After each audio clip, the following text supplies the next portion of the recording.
And for those of you that are joining us at this early time, I am with Charlton 66, and we are both at secret destinations for the public safety of everyone, because we don't want to be in the same place at the same time, and both of us get taken out by meteor. One of us must continue to be a good comic book fan in the community, so we are at secret locations separately. Gratu will be joining us in about 20 minutes, and we might have a couple of other visitors. But first of all, welcome, and glad you could be here. Thank you. Thank you. I appreciate it. Again, I do appreciate you hosting this and bringing everyone together so we can talk about the, as Gratu says, things that used to get us in trouble when we were kids. That's right. Comics, music, whatever, comes our way, we want to talk about it. So if you haven't guessed by now, Steve's handle is Charlton 66, and that means he is a Charlton Comics fan. Yes, and so I must ask, did you, as a youngster, always like Charlton, or did you transition from Superman or some Marvel book, or did you say, you know what, Charlton is the thing, and everybody else must take a back seat? How did you answer that? Well, it was funny. I was always the big guy with Marvel and DC. I bought when I was a kid. I first started collecting when I decided I'm going to collect was around 77 time frame when I said I'm going to collect comics. And long story short, the books that I collected were the typical things everyone collected. Fantastic Four, Iron Man was my guy. Still love Iron Man. And I did not come across Charlton until I got much older, probably within the last 15 years. As you collect comics, as you know, you read about the history of the medium. You read the trade books, you read letters, you read things from people, and you learn about artists and creators. When I found out that Ditko did his earliest work with Charlton, I was like, I got to find more about this company. And then this, like I said, this was around 15 years ago. And then I decided, you know what, Charlton is a little company that could. It fought the big two, it had licenses from Hanna-Barbera. It had licenses from TV shows, cartoons, tons of stuff. Charlton had it. And they did superheroes. They did everything themselves. They wrote, drew. The distribution was out of the same building. They produced a comic book in the same building in Derby, Connecticut. Everything was done in-house. And they let the artists have carte blanche to do what they want to do. And that was interesting to me. That was why you see Tom Sutton do his best stuff with Charlton. Ditko, to me, his best stuff was with Charlton, even later on in the 80s when he wasn't working with Marvel. Tremendous stuff. I mean, you really got a lot of good talent.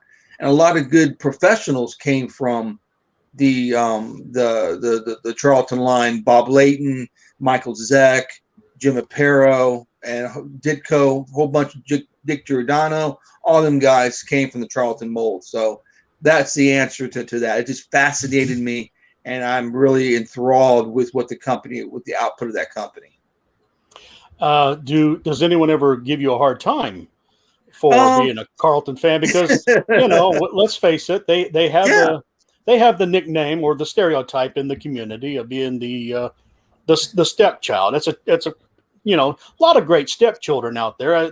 We shouldn't use that as a term probably, but let's face it, they're called that. So absolutely. I get people who go, oh, that's cool, you're into Charlton. They're very much into the aspect of the idea that there's someone who likes this funny company, the company that's like, it's like you like it's something like with music or art. If you like the avant-garde stuff or music, you like the alternate stuff.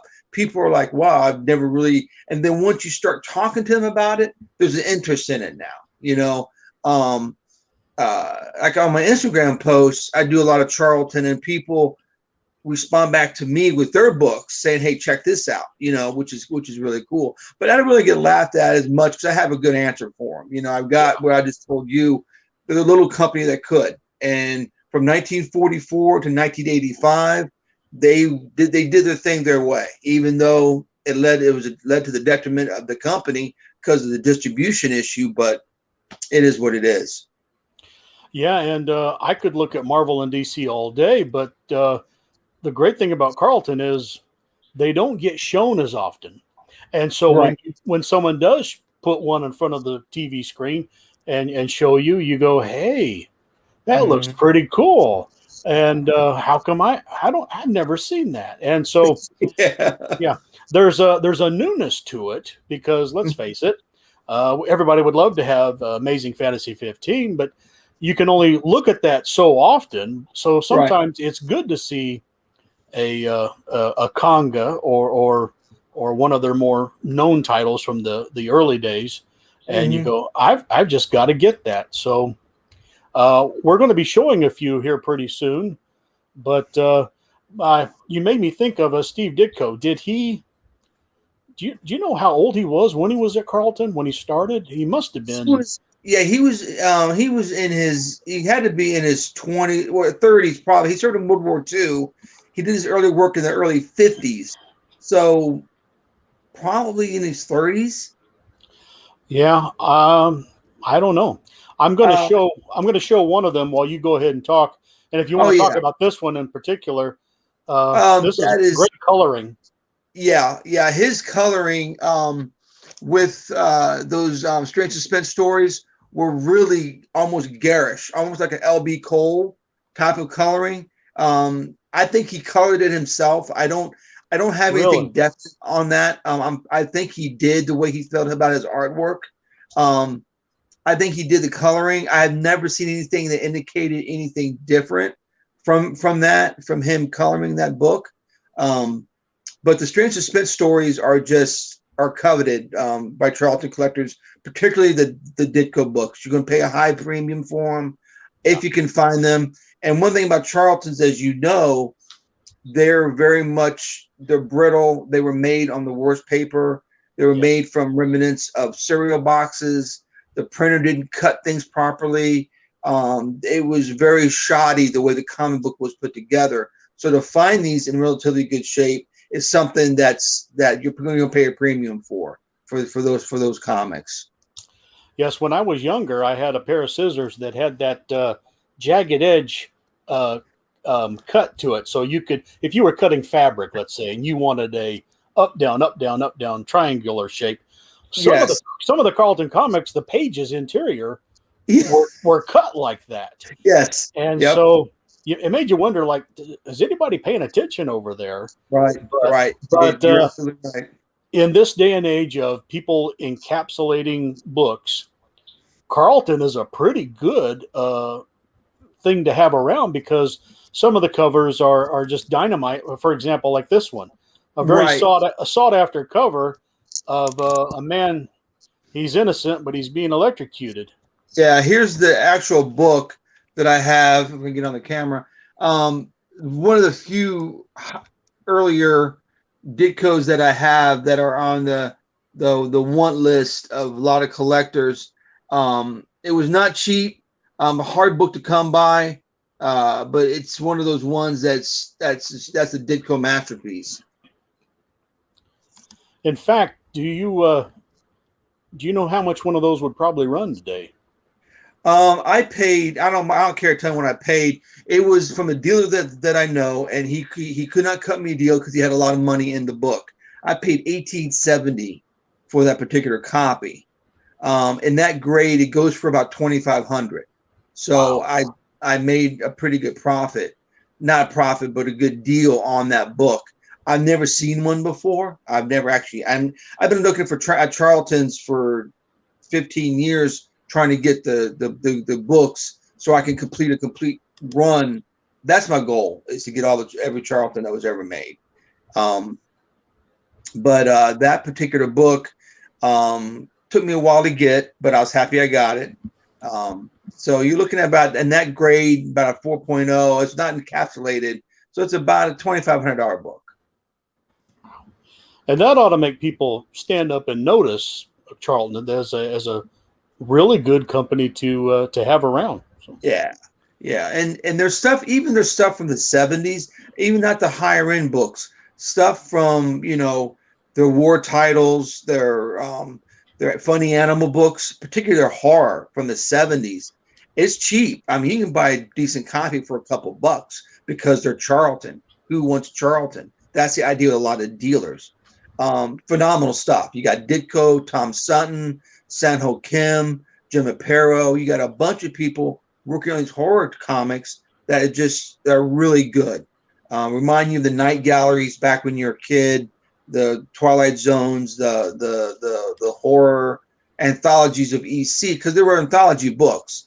They're not up there with EC, don't get me wrong, but there were short stories that were really good in their horror line. Well, let me show another Steve Ditko here. Oh yeah. Yeah, love that cover. That's been used on Craig Yo put out a Steve Ditko, just a book on his suspense stories, one of the many books they put out on Ditko, and they use that cover for the hardcover book. I have to say that the coloring to me sells the book. I mean, absolutely. It's a good drawing to begin with, but great coloring. Color the same way. Straight up Ditko, the face and everything. The eyes, you can see the sheer terror in their eyes. Yeah. There's something about that says, just buy me. Exactly. Absolutely. And that's the thing.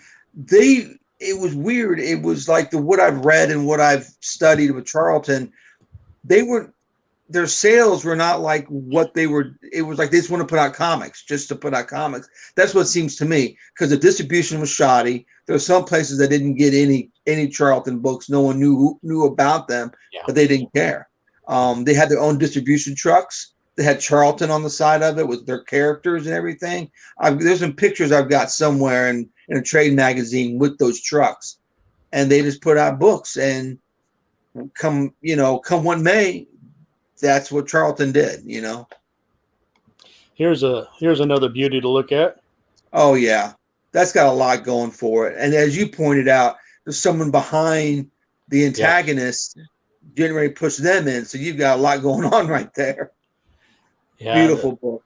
And the gators are yes, incredible. These books have a lot going on for them. Absolutely. And the covers and they did again they're pre-code still. Everyone talks about pre-code horror, but kind of leave Charlton out of it for some reason. I don't know why, but a lot of those are pre-code horror comic books. And there's the violence that are in some of them, like the one that we talked about a little bit earlier, one with the severed tongues on the cover. Yes. That is just a sought after book. It's very expensive, but the sheer graphic nature of that cover of the severed tongues, and it happens in the comic, so it's like Charlton was just doing, I think they were copying off of EC, In fact, I'm going to be showing that you can see the story here. Yes. This is the severed tongue story. Yeah, that's so great. And here's the cover to it. Yep. That's so incredibly cool. For those of people who may not be able to read that, she can't make any noise. She's mute. And this guy has cut out the tongues of everybody that could come to her help or call the police for her. And the story is kooky. A guy named Lou Morales did the cover on that. Right. Here's a reprint. Again, I don't have the original. I wish I did. But you can get this from Charlton Neo. That they produce a lot of Charlton material, covers, reprints. They have one just for Steve Ditko in space. They've got Western ones. They've got crime ones. But Charlton Neo online, and you can get them through Amazon. I'm not affiliated with Charlton Neo. I just know they produce some pretty cool stuff. They're trying to keep Charlton alive, which I think is pretty cool. Now, even though I kind of know a little bit about comic books, I've never really heard about them. Do all their reprints say the word violent on it, or is that just a special? No, this particular one had the reprint is just violent crime.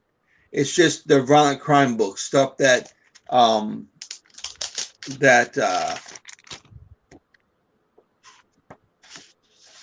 just different stories inside of them reprinting. Let me put you on full screen. There we go. Okay. Of them just reprinting crime stories, violent crime stories, pre-code crime in this format, which is very affordable. I think it's like, and again, the covers are in the back. This so is was that last page showing you a coming soon? Yeah, no, it's just a cover of one of the books that they had put out on this reprint. It's a Dick Giordano cover. It looks like slick paper. Yeah, it's pretty nice. It's they don't cut corners on this. It's just pretty good. As you can see, it's ECS type of storyline and pre-code crime and horror and that kind of thing. But if you want to get a taste of Charlton and not worry about the pricing and everything else, the Charlton Neo group is something that people can go after. And I see your shirt is a Charlton as well. Yeah. The Space Adventures. That's another one of the Ditko's primary covers that everybody wants. Everybody wants just for the cover. Yeah, that's from the logo I'm using for this crazy episode. Yeah, that's in all of its glory, man. It's such a great cover. I was going through my books last night and it was just sitting there, and my wife came into my comic room and she sat down and she was like, "Oh my gosh, look at that cover! How incredibly cool that cover is!" Yeah. Again, you got a cover that's from 1954, I think, and it's still being loved for today. It's just before the code. And, now, I'm going to be showing a couple myself. Okay. We'll start off with Beetle Bailey. Oh yeah, see, they've got the rights to that book. I mean, a little company, and it's got to be big money to get the rights to these type of books, and it's so cool to have that. Do you just primarily horror or Western, or do you get everything? I've got superhero. Of course, Charlton is known for its hero line. That's another one that's big, is the hero line. But I do everything Charlton. The funny animal books, the Pebbles and Bam Bam, the Great Kazoo, all that kind of stuff. It was Charlton I wanted in the collection. So here's some Ghostly Tales. Yes. Number 107. Yeah. And Charlton is notorious for reprinting things too in the middle of their run.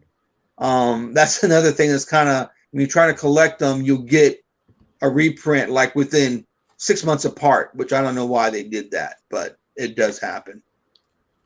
Here's a Steve Ditko Ghost Manor. Yeah. You can't get it better than that. And I don't see any artwork, a lot of original art from Charlton. No. Where they coveted it or it was destroyed. Here's another Ditko.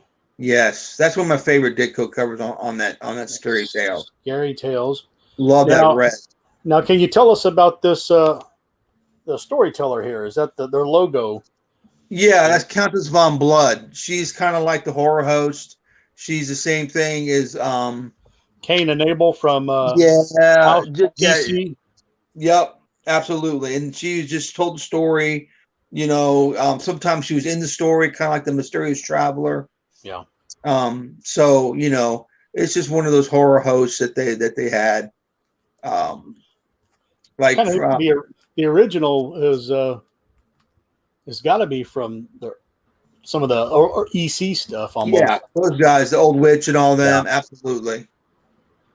Yeah, Blondie, good stuff. Yeah. Of course, the round logo. Yeah, that's my favorite logo, is the bullseye logo. Some people miss Charlton's because they see the little CDC Yeah, in the little compass. a slash or Yeah. like what a beauty pageant will wear. That little Yeah. it's a yeah. Yeah. And some people miss out what they are. Very cool. Yeah, the Charltons, again, like I said, they covered so much ground. Any genre you can think of, Charlton had it in spades. They got the rights to Blondie and a lot of the Fawcett characters that then went under, the Lash LaRue, Ibis the Invincible, his last Golden Age appearance appeared in a Charlton. Now you're going to see a lot of these in what we used to call the quarter boxes. Oh yeah, Battlefield Action. That was a title that you see popping up all over the place. yeah, yep. They were Unfortunately, really known for their war titles. Yeah. Yeah, and they weren't the best thing in the world, but they were no different than DC. Just the art wasn't as good. They got a lot of in-house. Ditko did very few war comics because of the way he thought about his subjectivism mentality about things. So a lot of his war comics are not as readily available as his horror and stuff, which is kind of weird. So now, oh yeah, the main man right there. There we go. Yeah. Now I've always loved this monster that Conga has under his arm, and I guess he's slobbering on his head or something. Yeah. But everything about it, the natives, the guy at the stake. Oh yeah. And what's going on here? All kinds of stuff's going on. Yes. If I'm going to be killed at the stake, and then these two crazy monsters show up. Absolutely. And again, you're taken to the cover that people don't see. All that stuff's going on just on the cover, and it's really good. And the volcano in the background is going to get you if these guys don't. There you go. They've got everything going for it. There's nothing that you need to know other than what's on that cover to really to get that book. The cover has everything you want.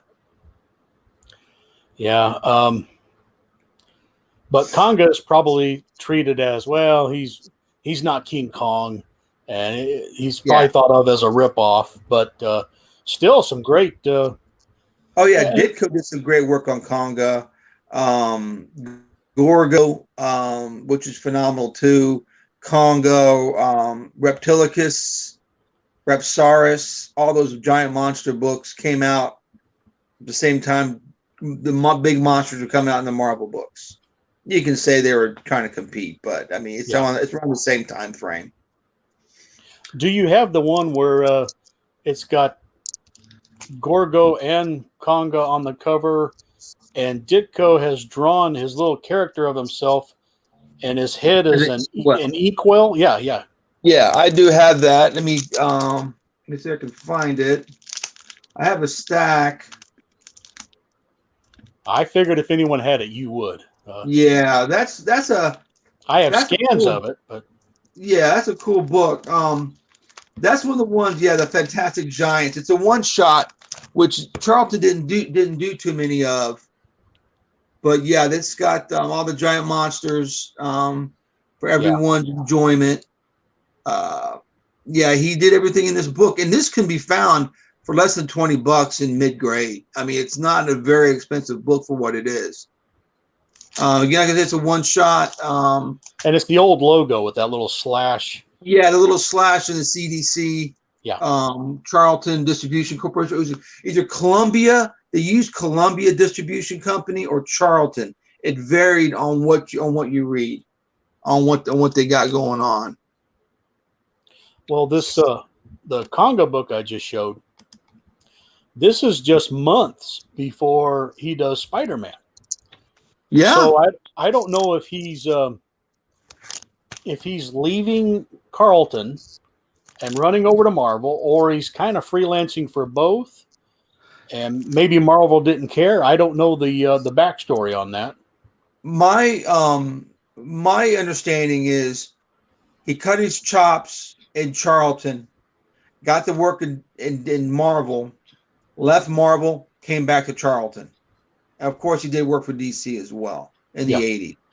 But yeah, it was Charlton, Marvel, Charlton. Once he left Spider-Man and Doctor Strange for his, his philosophical views on what Stan Lee, how he said, his creation of Spider-Man. How he articulated, didn't say it the right way. Ditko was saying, you're not saying it basically saying it the way it needs to be said, so I'm leaving, type of thing, I'm in the camp on the whole Spider-Man controversy. I'm in the camp that Ditko probably deserves 51% of the creation, if I can get away with saying that. I lean more to the artist. He's creating the character. The other guy is saying, "Hey, let's call him Spider-Man." Oh yeah. All the Stan Lee fans will be mad at me, but I didn't make it 70-30%. I said 51. I think Stan Lee should get 49%, but it was such a terrible break that he never came back and did Spider-Man. No. And he would even come back to Marvel, and he's doing a Hulk annual, and he's doing, you remember the, I guess it was like 1990, Speedball, the Masked Marvel. Oh, yeah. Well, that guy would bounce all over the place. And so he'll do crazy stuff like that, but he never would go back to Spider-Man. It was such a bitter thing. Yeah, you're right. And I agree with you. I think the artists, Jack Kirby, of course, and Steve Ditko do not get their fair share. And I think Stan Lee, again, Stan Lee fans are out there. They'll probably give us a thumbs down. I don't know. But Stan Lee did not. He let people assume things. Yeah. Like, let him assume I created this stuff. Yeah. He didn't clarify. If I was Stan Lee, I would say I could not have done this without Jack Kirby, Steve Ditko, Dick Ayers, and whoever. I would let everyone know these guys need to get credit too, not just me. But he didn't do that. He let the assumptions flow in. Like, he had nothing to do with Captain America, but he's associated with Captain America. Yeah. That kind of stuff. But, we're digressing with this. I mean, it's an age-old thing. Unfortunately, everyone's on a side, no one's in the middle of saying, it is what it is. So. All right. Well, why don't you show us a few things? I'll put you on full screen. All right. We got, since we're starting with Charlton, we'll start out with their first published comic, which was Yellow Jacket #1, 1944. I've got 1 and I think 8. I'm going to show that in a second. This is 1944. This is their first published comic book series that came out.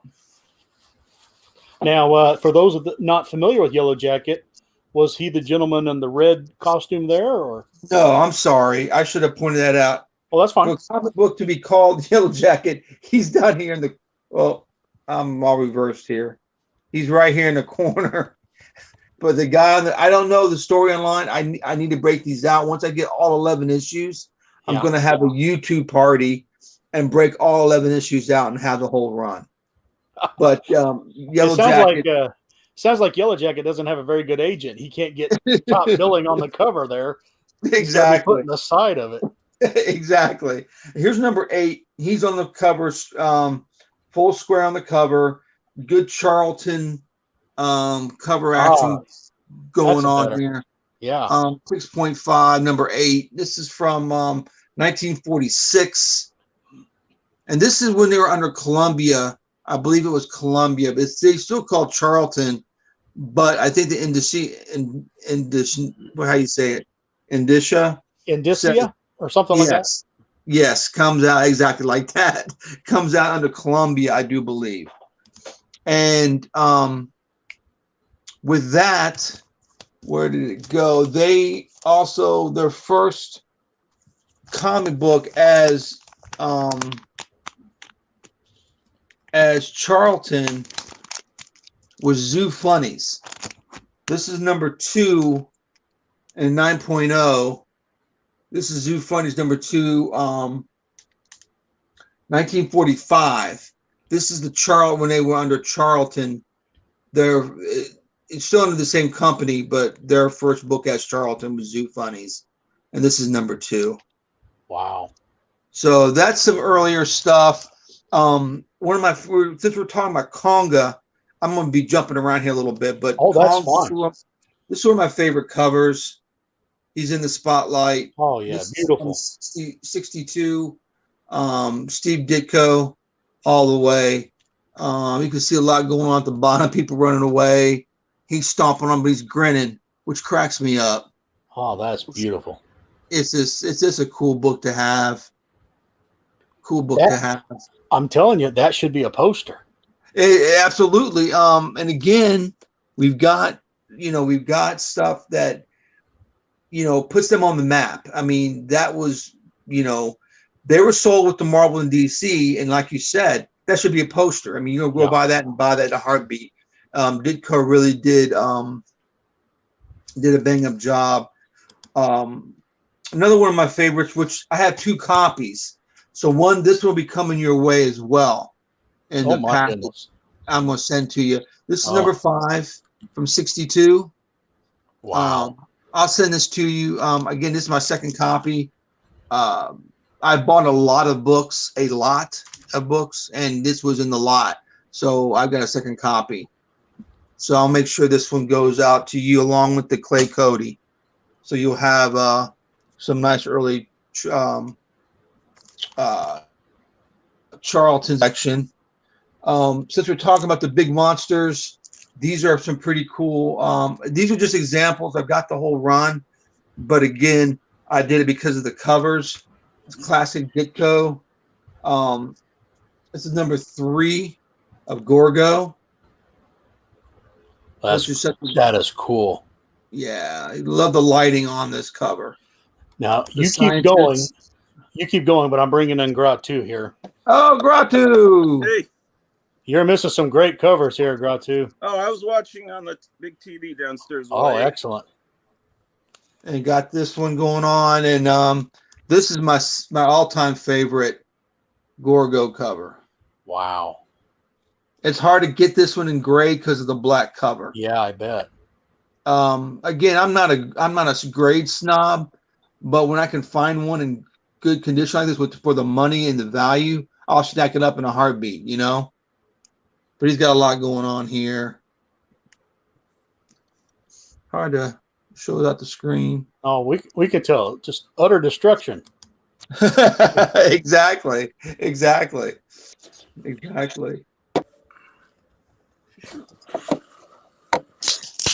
And one of my earlier sci-fi books, is Space Adventures number 2 from 48, I think. Yeah. I have the electronic scans of that one. Yeah. Yeah, number 2. And number 1 I really want, but it's so hard to find. Hard to find. I believe scans of that are located at the Digital Comics Museum website. They have a lot of Charlton books there. Okay. So you can check out a book. You can look through an old book that's in the public domain. Okay.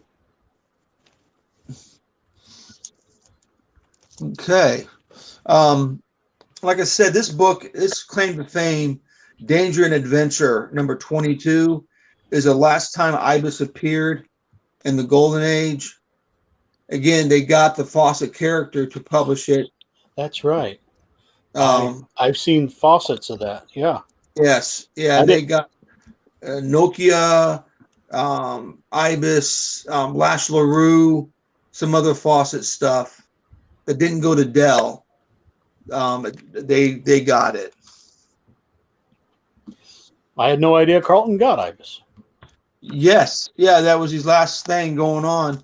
Another quirky book called Space Western, Spurs Jackson and his Space Vigilantes. This is the only issue that I have because they're difficult to find any type of condition. But the issue after this one or before this one clearly is a woman on a horse, but they redrew it to be a man's head, which is a strange cover. Yeah, it's a strange cover. It's a man's head, but there's clearly a bust line, and they're wearing really high up shorts with boots up to their knees. Clear it's a female figure, but for some reason, Charlton decided to change it, and that cover, everybody wants that cover on that particular book. Well, welcome in, Eric Green. Good evening, gentlemen. Hey, Eric, how you doing? I've learned so much tonight. I feel like I should get college credit. Well, we've been showing some really good ones. So I tried to get on about 25 minutes ago, but my close and play broke down on me again, and then I decided to update. So I've been watching on my phone, and this has been fascinating. Oh, I'm glad.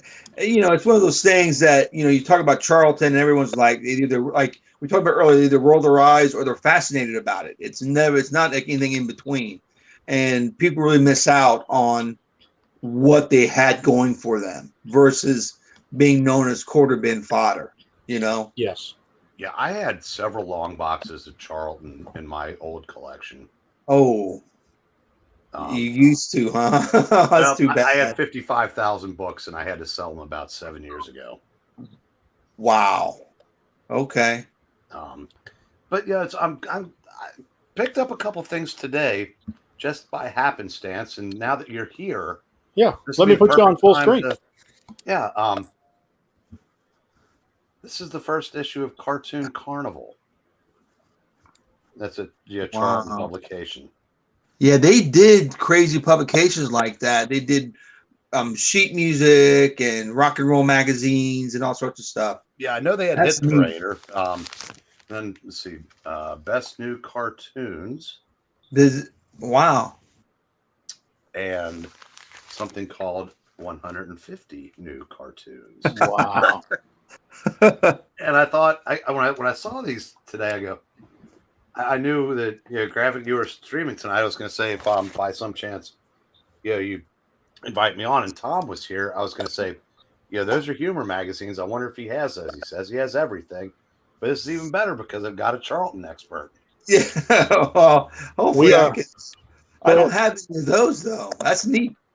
We are hoping to have Tom on in the near future. I talked to him days ago. He said he's busy throughout this Monday, Tuesday, Wednesday period. So hopefully down the road, we're definitely going to do another part 2 of our magazine adventures. So, at what point did Charlton start doing Sick?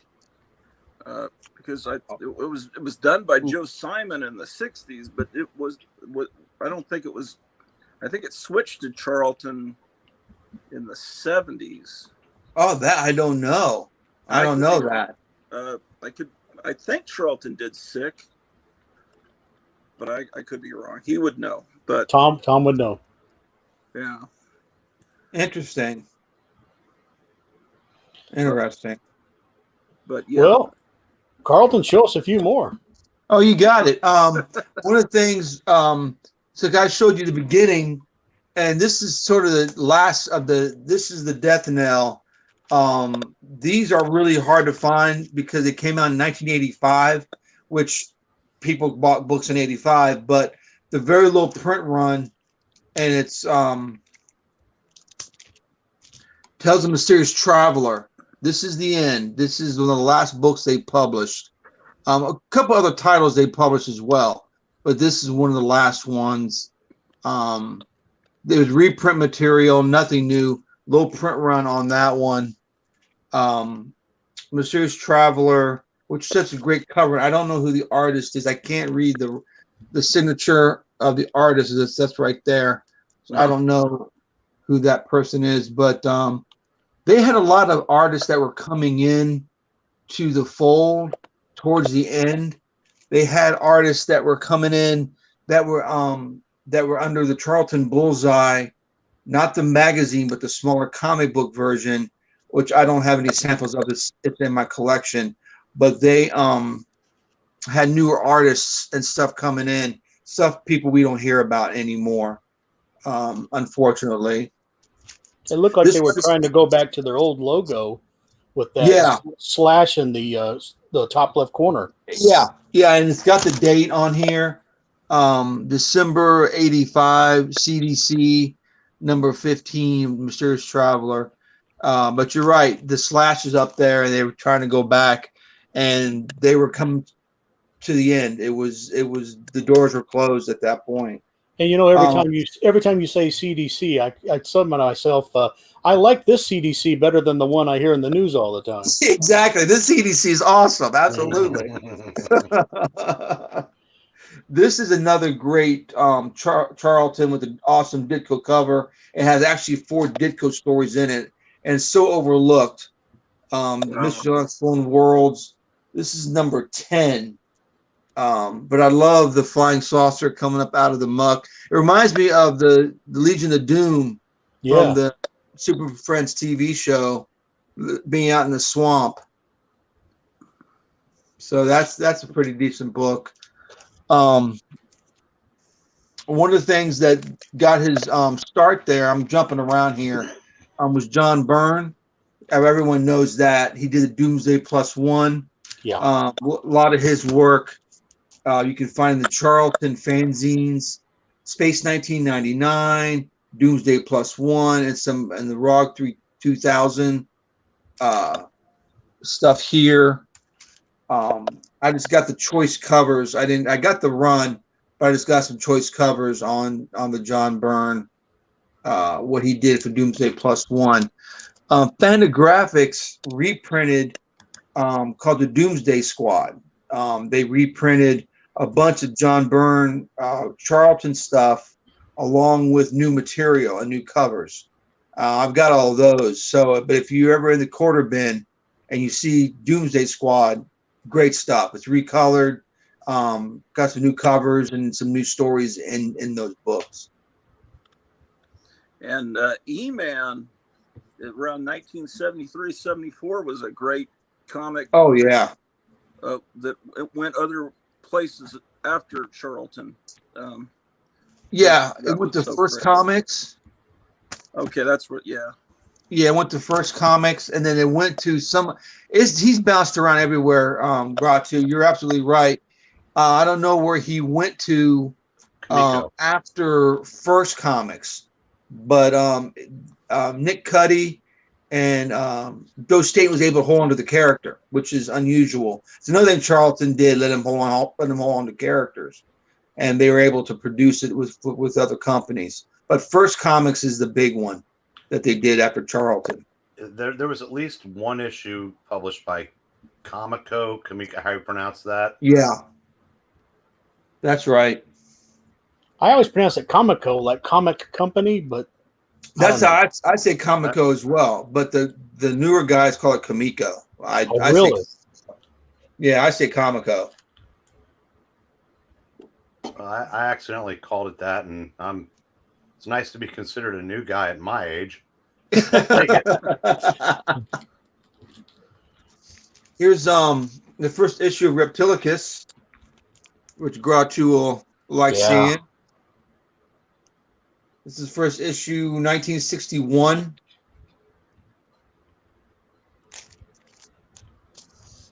Another issue of Conga, the first issue of Conga. Such a great cover. it is cool. And at the same time, you can hear people in the background going, that's not King Kong. But it's still it's still so cool. Yeah. Any big monster. And here's another one that I think is a cool cover. He's just being attacked by jets and tanks. He just looks like he's having a good time.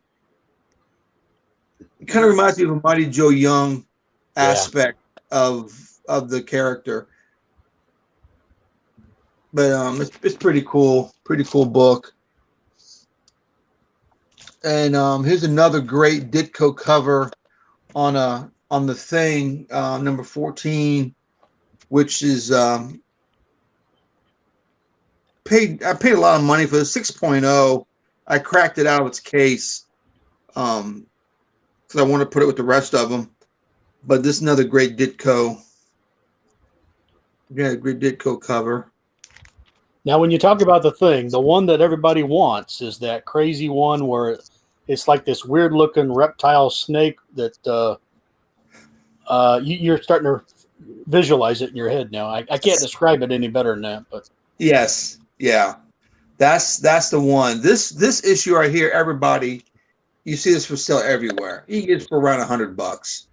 I don't know if it has any Ditko in this or not. I don't know who did the cover on this off the top of my head. I used to have it written on the back, but I rebagged and boarded, and I failed to put it on it. But it's got a ghoul, nice atmospheric cemetery ghoul action going on. it's very relaxing. The Thing is pretty notorious for being the comic that pushed the boundaries the farthest, I think, of all the pre-code horror books. Yes, The Thing, Strange Suspense Stories, early Strange Suspense Stories is the same way.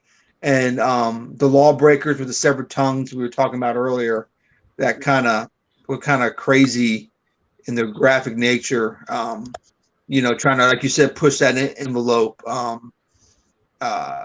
to the nether regions. This was another cool book, Racket Squad in Action. This is the first issue.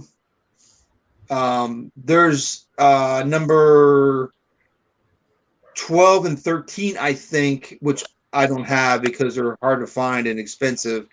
Is this explosion panel? Steve Ditko, someone throwing a bomb into a store, and the bomb's going off with kids in there and everything, and it's a notorious cover. That's a cover that everybody wants. That everybody wants as well, because of the violence that's depicted on that cover. Would they classify that a secret agent or a war title? The Racket Squad in Action, crime. Crime. Okay. Yeah. And here's another great Ditko cover that's like a collage of different things. This is a 68 pager. This is number 7, but it's a collage of different things. Very psychedelic type of cover. Again, this is from I think 62 or 63, but it's Steve Ditko. Doesn't look like Ditko at first, but he's got a little name down at the bottom. And then Out of This World, the next issue, number 8, from 1958. So that's from 58. I'm sorry, gentlemen, from 58. Out of This World, 68 page. I love the side here, the spider and the spider webs and the sci-fi stuff going on. So the spider webs give it that horror look, but it's more of a sci-fi. Yeah, give it to Charlton to do something weird like that. Absolutely. That doesn't. It's kind of the stories in there are kind of more sci-fi, more Twilight Zone-esque than it is horror. But you find little spatterings of horror in those books. Fortunately, there have been 4 volumes of that printed in those PS art books. Really? So, yeah, I think I might have one of them here. Let's see. It sounds like Carlton lives in a place that I live, where we don't have these great bookstores. These two gentlemen. Yeah. Yeah, there's 3 or 4 of them. I know I at least have 3 of them. The Half Price Books have gotten them. I'll go see if I've got any of them. I don't remember. I've seen them. I don't know if I have them. If you don't, I'll go get mine. I've got them in the other room. But what's the company called again? I don't know what the name of the company's called, but Roy Thomas is behind it. They say PS Art Books on the side. Actually, give me a second. I'll go grab a couple of them. Okay. Right back. And this is one of them, Steve. In fact, I just got this in the mail the other day from that's the one he Gratu. sent. Yes, I remember Gratu picking those up. I'm wanting to thank Gratu. These came during our last broadcast, and but the mailman didn't ring the doorbell and let my wife know. They are outstanding. Oh, look at that. And the ads are in there too. Oh yeah, that's why Gratu loves them. Good stuff. Back cover. Very cool. Yeah, I think I've seen those in the previews book of them doing. He think he did other Charlton like Unexploded Worlds or something. It looked familiar. There we go. So volume one. Yeah. Let's see. Volume 2. Oh man, you got Charlton at your fingertips right there. And volume 3. Nice. Very cool. Yeah, they're the once they get the half price books, they're the best value in comics right now. Yeah, because they range about $55-$60, right? Yeah, and I've gotten them when they get to half price books, they're $12.99. I've gotten one as cheap as $3. Very cool. That's awesome. While we're kind of on the subject, Gratu threw in a few extras for me as well. Nice little freebies. Yeah. Here's a guy that just got the vaccine recently and having a little trouble there. And, they're great. Awesome. They're great paperback, and the covers are slick, and then the paper is more of a comic paper. So it really does have that nice feel, like you're actually holding good comic books in your hands. Yes. Once again, thanks, Gratu. Those were great to have. I found on my shelf that I only have one of the Charlton ones. Oops, sorry. And it's Out of This World. I can show you how they look. The spine has the Charlton logo. Oh, that's neat. All the different, and whatever company they reprint, they have that there. And so this one reprints, it's volume 1. It reprints August 56 through November 57, issues 1 through 6. And they reprint the ads too. That's neat. Some of the PS art books, the interior pages are on more of a newsprint stock, but some of them they print everything on slick paper, and this is one of those that prints everything on slick paper. Can you show us the front cover? Oh yeah, sorry. Looks like this. Oh yeah. Yeah. That's a good Ditko right there. Yeah. And I need to go back to the half price books. There are books I don't have, and sometimes I'll avoid the ones that are post code just out of snobbishness, but and mainly limited funds. But the printing presses that Charlton had, were they the same throughout their whole publishing history? What was that, Gratu? Did Charlton use the same printing presses in the 40s and 50s that they did in the 70s? Yep. They just use the same. At least it's the same building in Derby, Connecticut. They use the same. They may have upgraded stuff inside, as far as I know, but it's the same presses. Because the comics looked better in the early days, and maybe they were just wearing out. But by the time they probably worn out and didn't want to fix it. Yeah, by the time I discovered Charlton in like 1970, and what I would be attracted to at age 5 would be like the Flintstones Dino or something, and they had all the Hanna-Barbera licenses. And, yes, Charlton comics just felt different, and they looked different. Like you were saying earlier, the pages were cut wrong, and the art was wonky. Fred Flintstone looked off model. And did you see that earlier, Gratu? I have an issue or two of Pebbles and Bam Bam.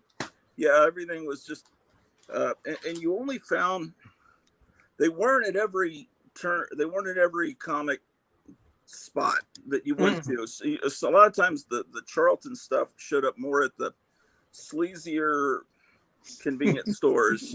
Like you'd have 7-Eleven and Stop and Go and Mr. M, and then there'd be some place like in San Antonio called Lone Star Drive-In or something, and they would have a lot of Charlton, and I guess just different distributor fed into that. And but how apropos for Charlton.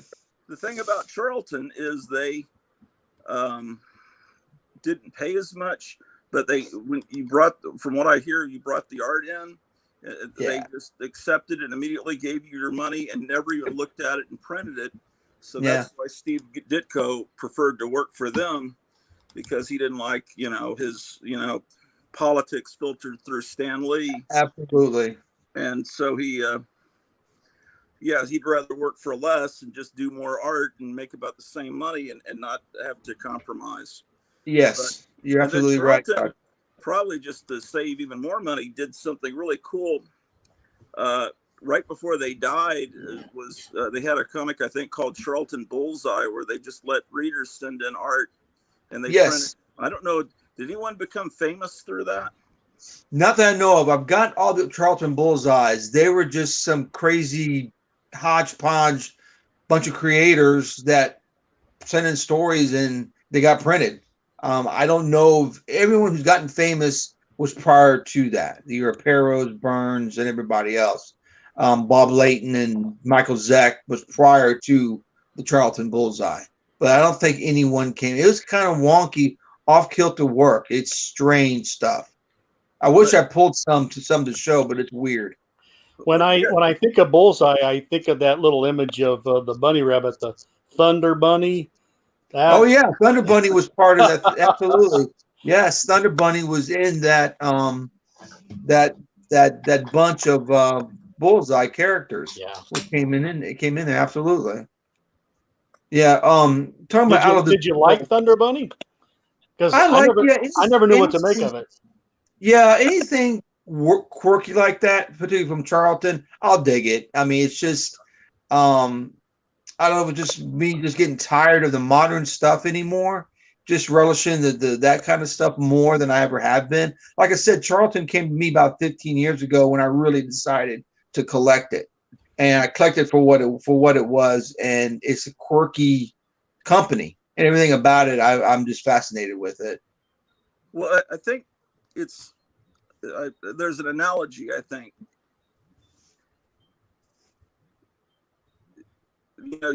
You listen to time and Elvis. You guys there? Yeah. You're having a little difficulty. Oh man.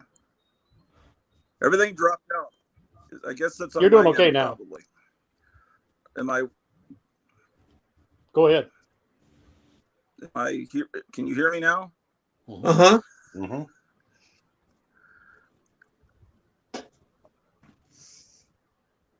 I think we're going to lose him in about 5 you seconds. Guys there? There you are. Am I back? Do I sound okay now? Yeah. Uh-huh. Well, I think I'm delayed. Maybe I should go out and come back in. All right, Carlton, why don't you show us another good Carlton book here? I'll put you on full screen. All right.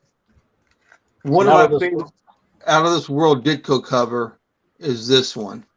It's hard. It's all black figure going into some type of abyss. The smoke, all the stuff around it, very atmospheric. But it's unusual and strange. So this is one of my favorite out of the world covers. That is beautiful. Some of the early hero books. Here's a nice grade Captain Atom, number 82, I think it is, with the first appearance of Nightshade.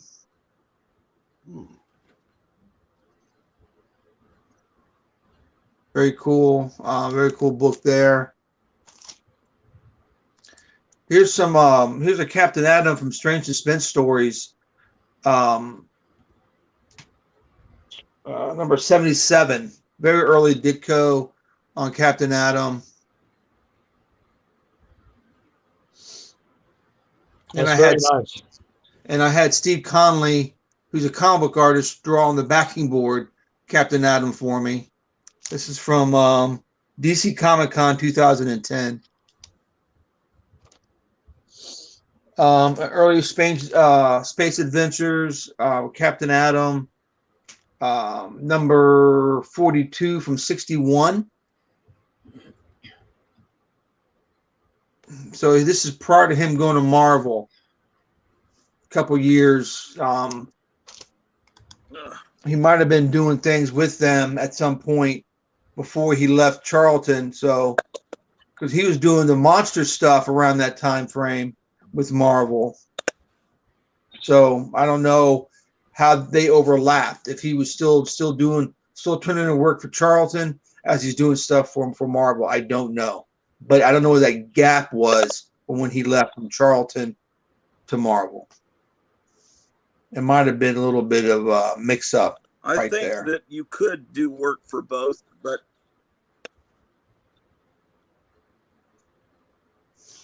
to finish his thought, I don't think Marvel would have liked you working at DC while you're working at Marvel, but they probably didn't think Charlton was any real competition to them.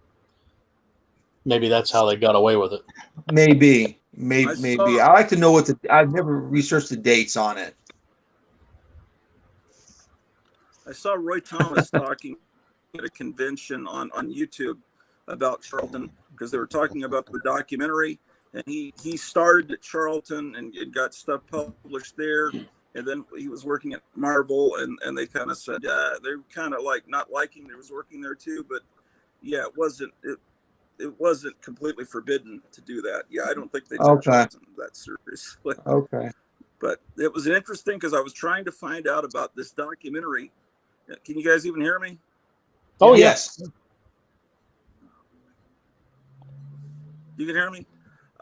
Yes. There was a documentary I saw ads for it 10 years ago about Charlton, and it never came out.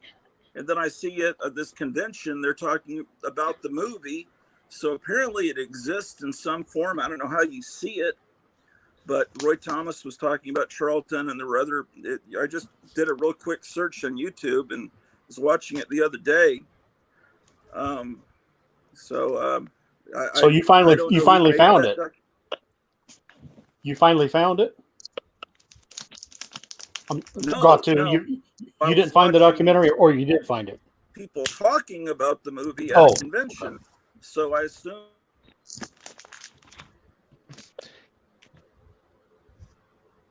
I think he's been searching for that documentary, and everybody promises they're going to give it to us, and we never see it. Yeah, I've been seeing things about it too, and I've seen like snippets of interviews with comic creators who were part of Charlton, talking to Mike Zeck, talking to Bob Layton, and talking to Joe Staten and everybody else, and never come to fruition. I don't know what happened. Like Gratu's saying, it just disappeared.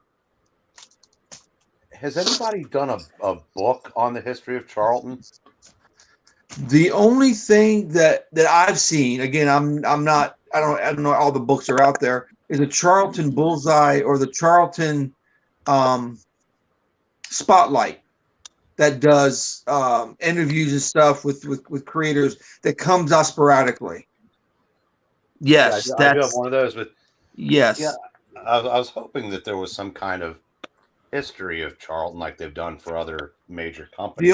Like I said, that is really good. And the stuff that Craig Yo puts out, like with Ditko and stuff, we'll talk about the history with Ditko, with Charlton, and there'll be stuff about Charlton, but nothing, a book, hey, this is Charlton history. Nothing like that, no.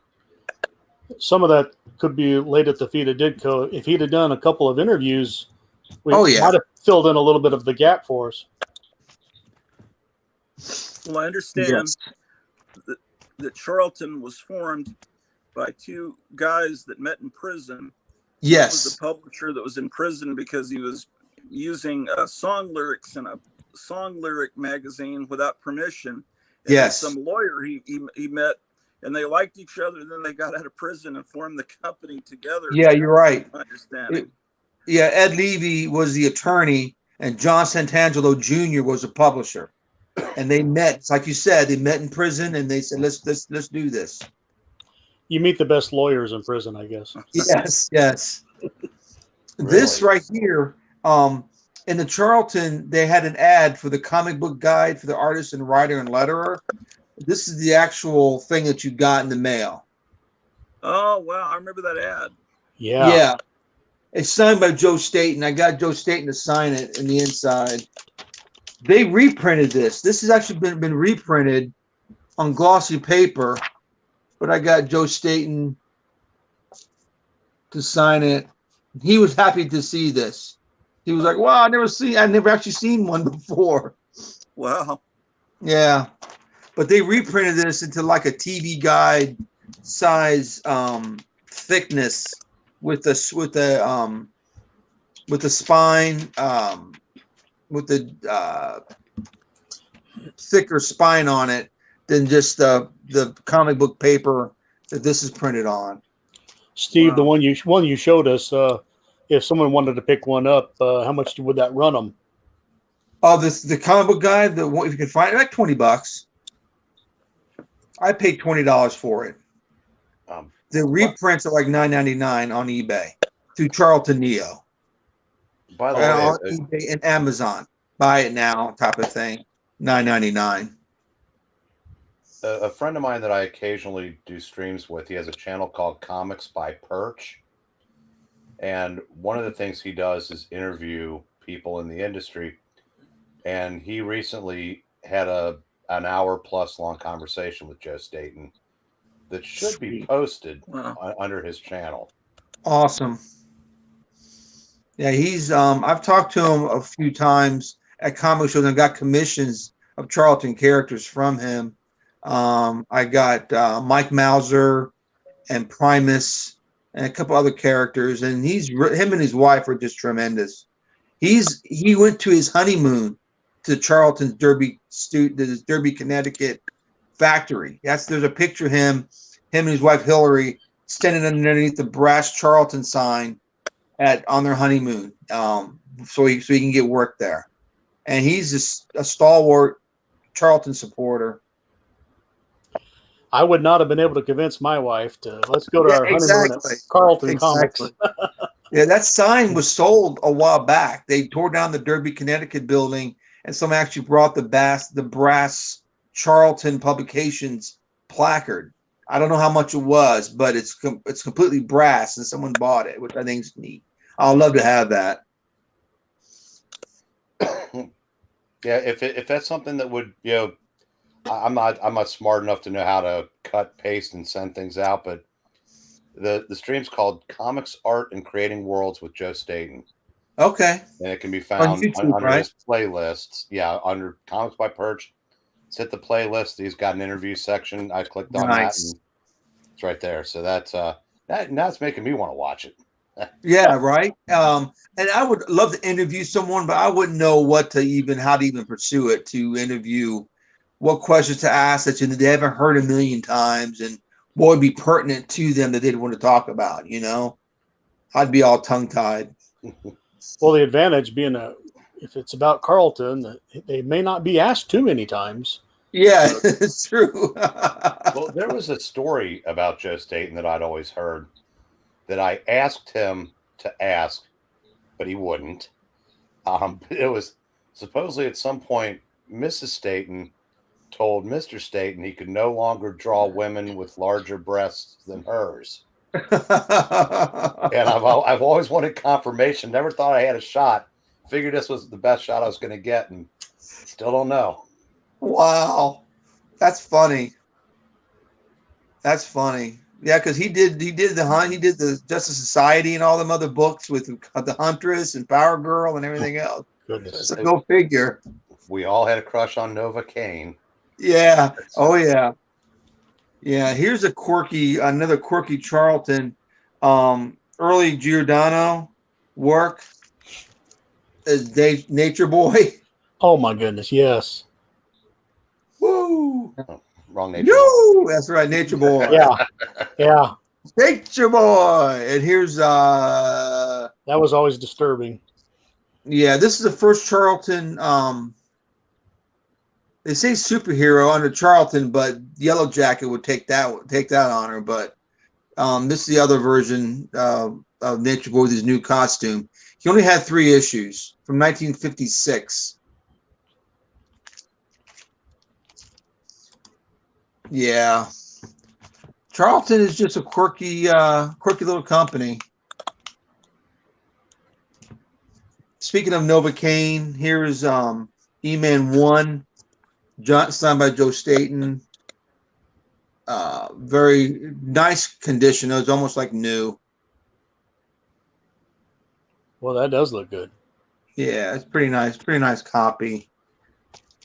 I know I'm all over the place here because they just had so many different books. No, I think eclectic collecting is the best way to collect. So, agreed, absolutely. Can't get any better for eclectic collecting Charlton comics, I tell you. What was their imitation of famous monsters? They had one. Was it horror monsters or something like that? Horror monsters or mad monsters? Okay. Yeah, I've got it's too tucked away where I could get to it, but I've got a couple issues. Ditko actually did a painted cover on one of a werewolf's face. I think it's Mad Monsters, if I'm not mistaken, Gratu. Yeah, I'm pretty sure that was it. But it's one of the and they fall apart. I mean, to find them in good shape, it's hard. The few issues I have are just I don't take them out. I've read them a few times, but I don't take them out as much as I do my other books. Was it printed on regular paper that Charlton's kind of known for, or just this has been handled a lot? The bad paper, and just not being stored. Again, they weren't taken care of. You have a Marvel from 1960. The chances are someone took care of it better than a Charlton from 1960. You know what I mean? People just threw them around and just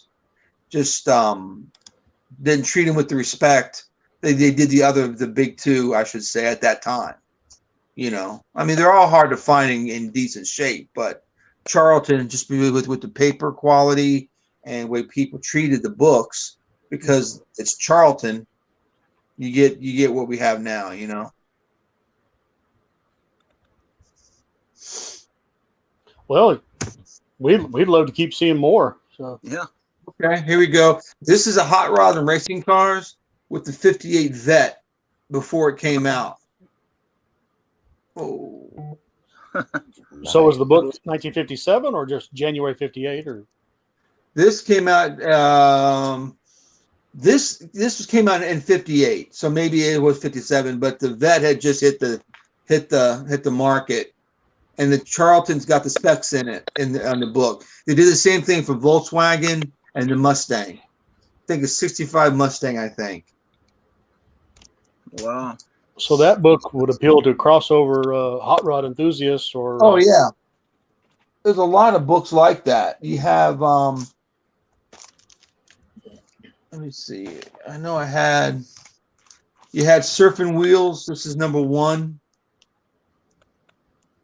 Oh, I don't know what year this is. I've never seen that. So that combines surfing and anything with motors and wheels and Yes. And Jack Keller, who's known for his westerns from Marvel, did a lot of work on the hot rod magazines and books like this. For some reason, Jack Keller was pulled just to do a lot of these hot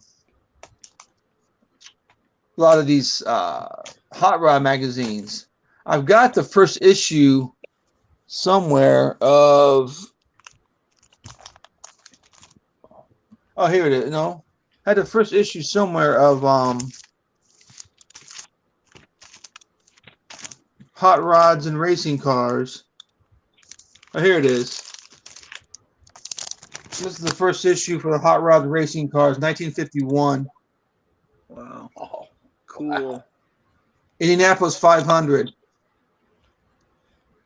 Can you hold it down a little? Are the letter O's are the wheels, right?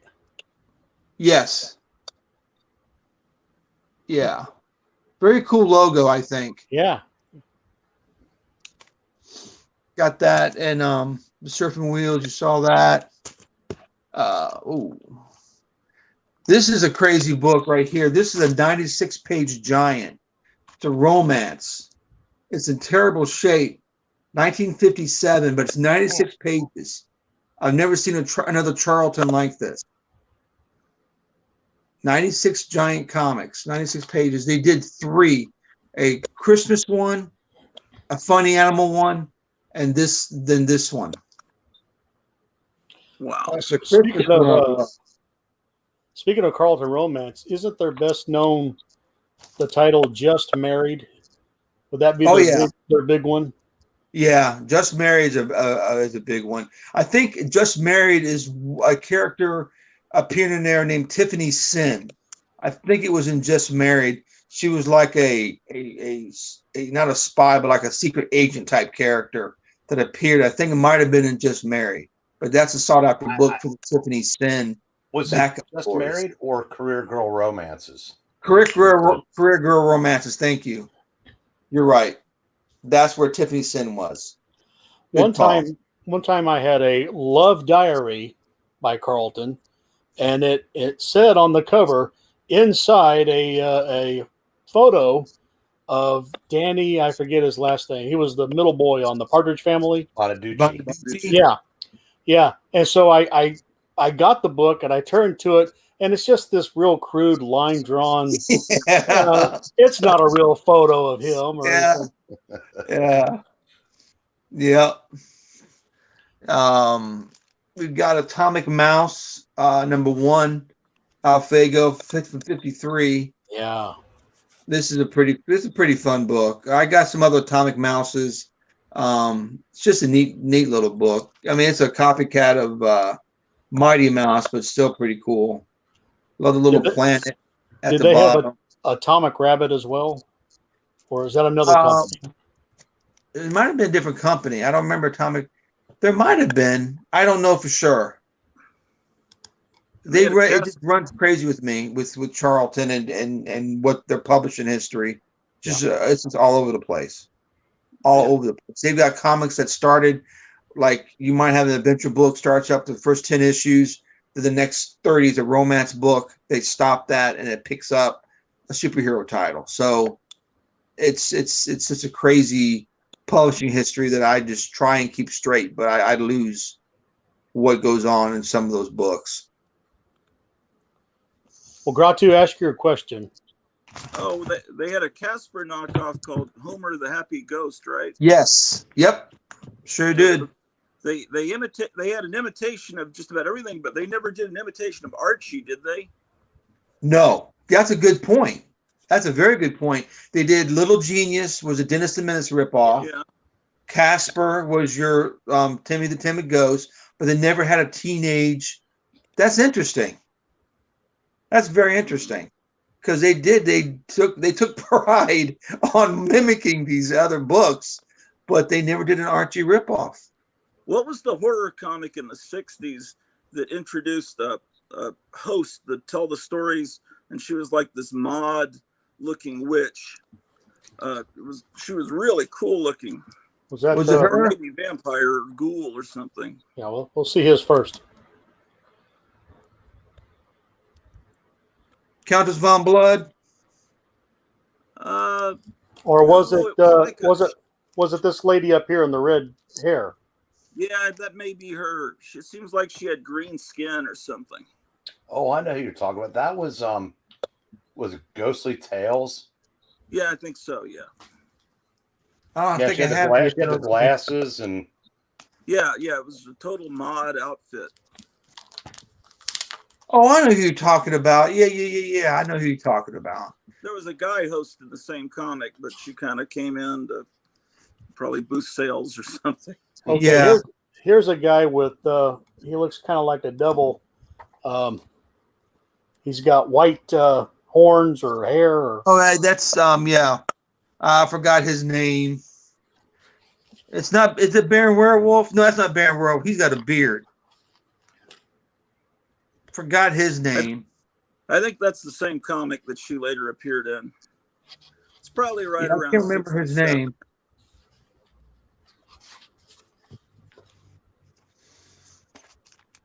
Yeah, this issue right here of Little Genius, he actually fights the commies in this.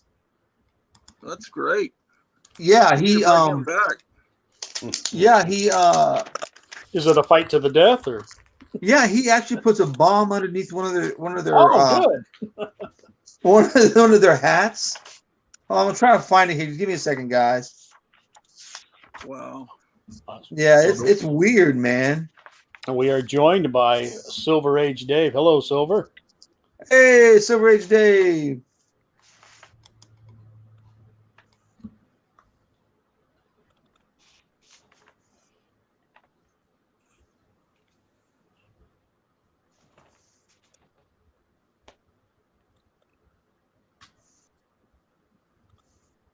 We need to elect him president, little genius. Yeah, there's the mushroom cloud. There's the commie that took the bomb over here. And then there's a mushroom cloud of him blowing up right here at the bottom. But the top got the blonde hair over here. I'm trying to get this right here, opposite. That's a commie. And then they love the mushroom clouds, they said. And they get blown up with the atomic bomb. The little genius tracks him down. He really outranked Dennis the Menace with that stuff. Yeah. Yes. Yeah. And then he gets arrested. The rest of the commies get arrested at the end at gunpoint. So it's kind of a weird book. It actually puts it in the price guide. It's actually listed as he fights the commies in that one. Again, this is from I think 57. I think, if I'm not mistaken. These days, they'd arrest little genius and pardon the commies. Yeah, exactly, right? Yeah. Another strange book that Charlton had put out, Frank Merrill at Yale. This was a pulp. This is Giordano cover, but it was a pulp character that Charlton brought back for a few. And then I don't know of the publisher history, but I think it turned into Scotland Yard Mysteries or Scotland Yard Tales or something like that, I think. But this didn't last very long. But it's just a strange comic book from the late 50s, I think, mid to late 50s. It's called Frank Merrill at Yale, which is weird. You wouldn't find that on the Harvard campus, probably. No. No. This was a dartboard. Yeah.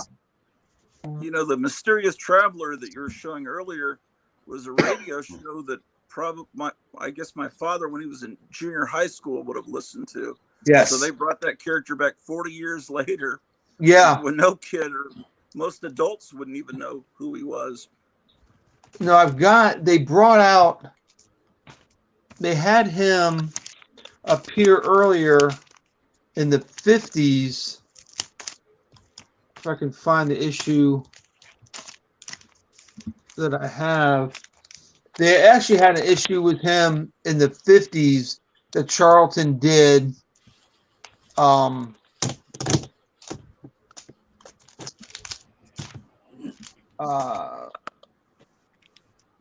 I might not have pulled some out, but they stopped printing it and then they did it. And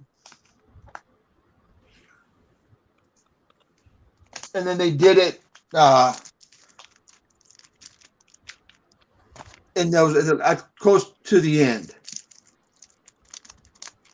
Yeah, here it is. Here's an issue of Mysterious Traveler that I have. The only one I have, other than the two that I showed.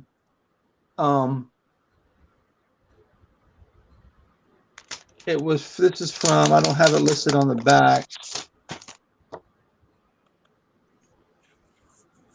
Ditko's story inside of this, number 5, November of 57. I like those eyes, like Sergeant Rock or Enemy Ace, those war-weary, yes, seeing 1,000-mile stare eyes. Yeah. Hey, good catch, Crow, too. I didn't think about Enemy Ace, but yeah, it reminded me right off those eyes. Yeah. Yes. Yeah. That almost looks like a DC war book a little bit. You're right. Good call. You know, I was thinking earlier, I was about to make this analogy, but my phone went crazy. You know, growing up, you listen to the Beatles and the Rolling Stones and Elvis. You know, everyone listens to that pretty much. And then some people want more. And then some people are just happy listening to that. And it's great for them, but you want more. And then because you've heard the song so much, they're still wonderful. But And then you find there were 9th graders or 8th graders that got together. Their dad took them in a station wagon to some little recording studio in Ohio, and they recorded a single, and they pressed 500 copies, and they played local dances. And you find these 45s of these 60s garage bands that are lo-fi, and they're trying to sound like the Beatles. They're trying to even sound British, and it's amazing. And you find these revelations of this cool lo-fi, low-quality stuff, and then you get addicted to it. Or you might, some people just listen to Elvis and the big ones, and then you discover that there's someone. I've got this picture here that I need to get. I had it in the master bedroom, but my wife wanted me to put it somewhere else. This is an autographed picture of Hazel Adkins. Do you know who that is? Oh yeah, yeah. Okay. You know, because you're into rockabilly. So you're into Elvis, and then you discovered there was this crazy guy in West Virginia that was a one-man band that recorded songs about cutting his girlfriend's head off and putting it on the wall. And this is just autographed to Kenneth. He couldn't spell Kenneth. From Hazel Adkins, all my best to you. So, so when you discover all this, my whole analogy is that Charlton is kind of like the lo-fi, and there's gems within Charlton, and then there's a lot of stuff that's kind of horrible, but it's lovable because it's like this lo-fi. It's hard to explain why you love Charlton to someone. It doesn't get it. It's like, why do you listen to that when you could just listen to these 7, 8 Beatles records over and over again? Well, I love that, but I want more because I love music.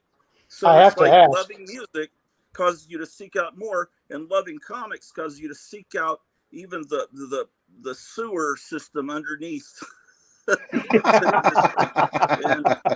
this company run by, because I always heard it was run by the mafia, but I think they were exaggerating, maybe not, I don't know, but they sure didn't care about quality necessarily. So maybe it was a money laundering thing. I've heard that. And maybe that's why this documentary's never gotten out.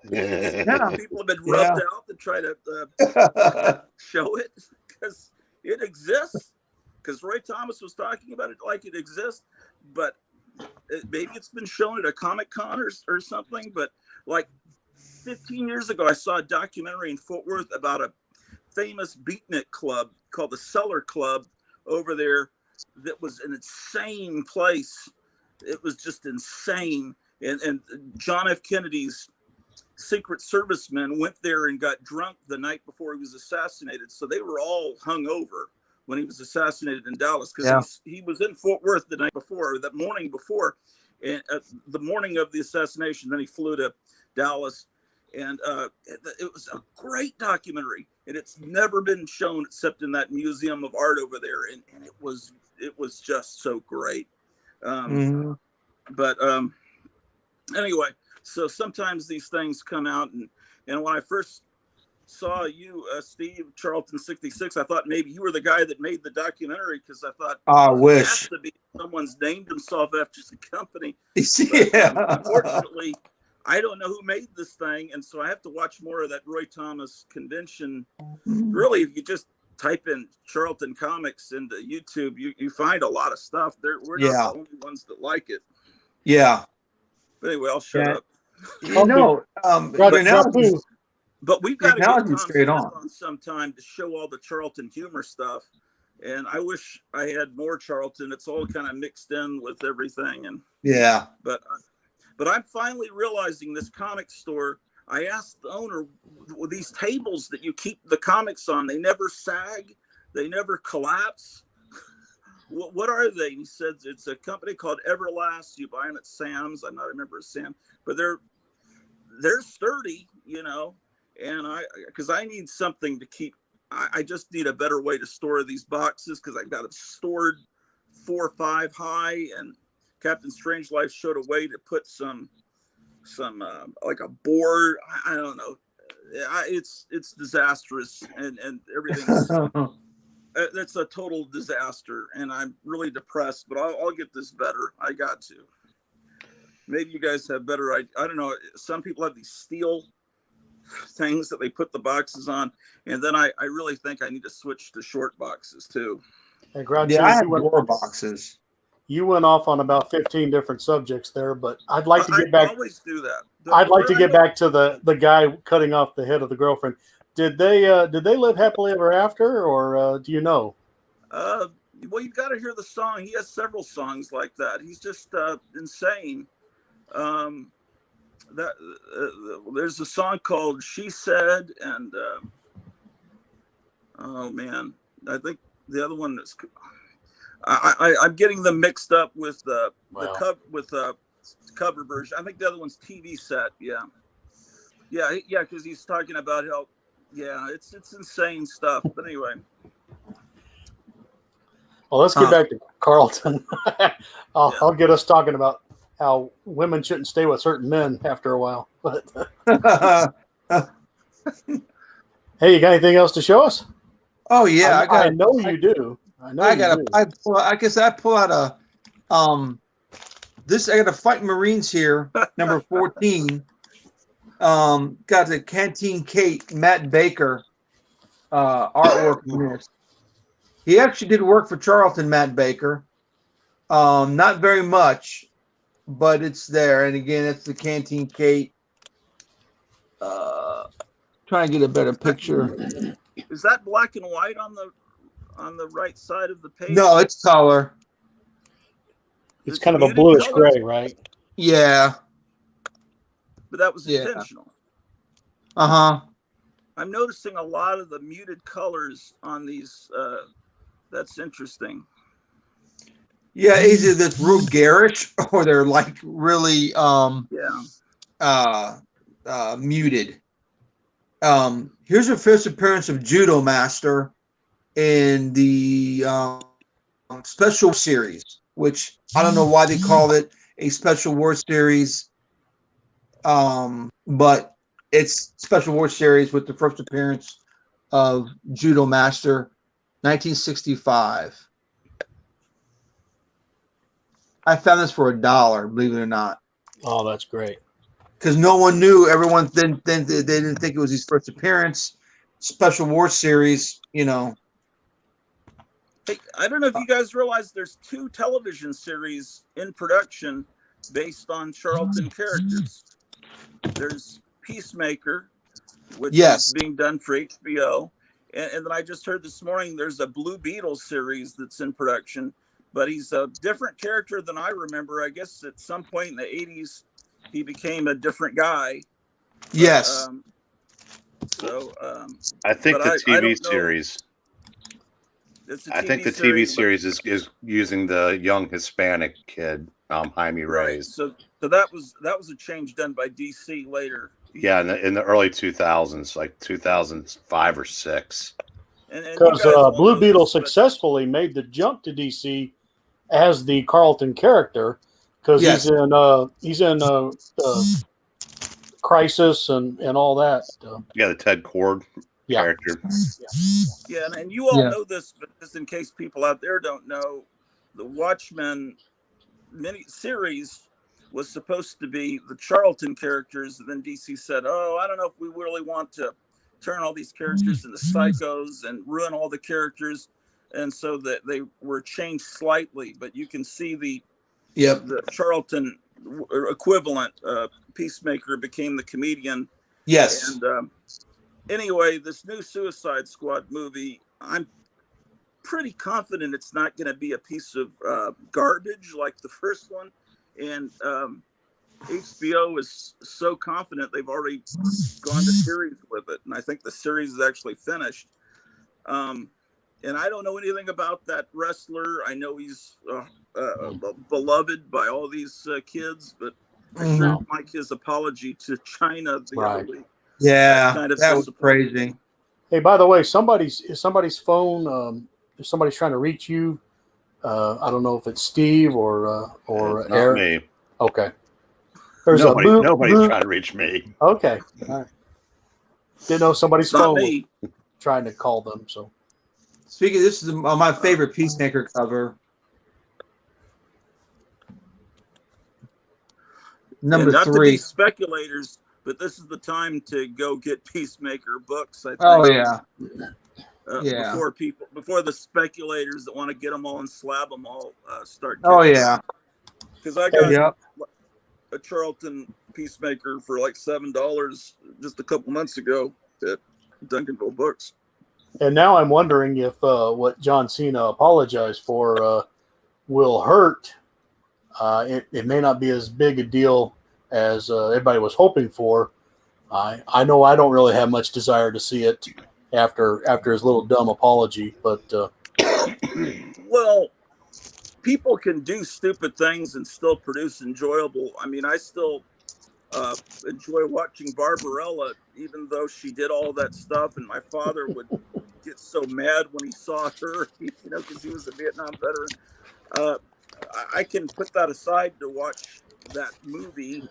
But yeah, it's like that Captain Marvel movie was not done any favors by the lady that played Captain Marvel being very horrible in the media.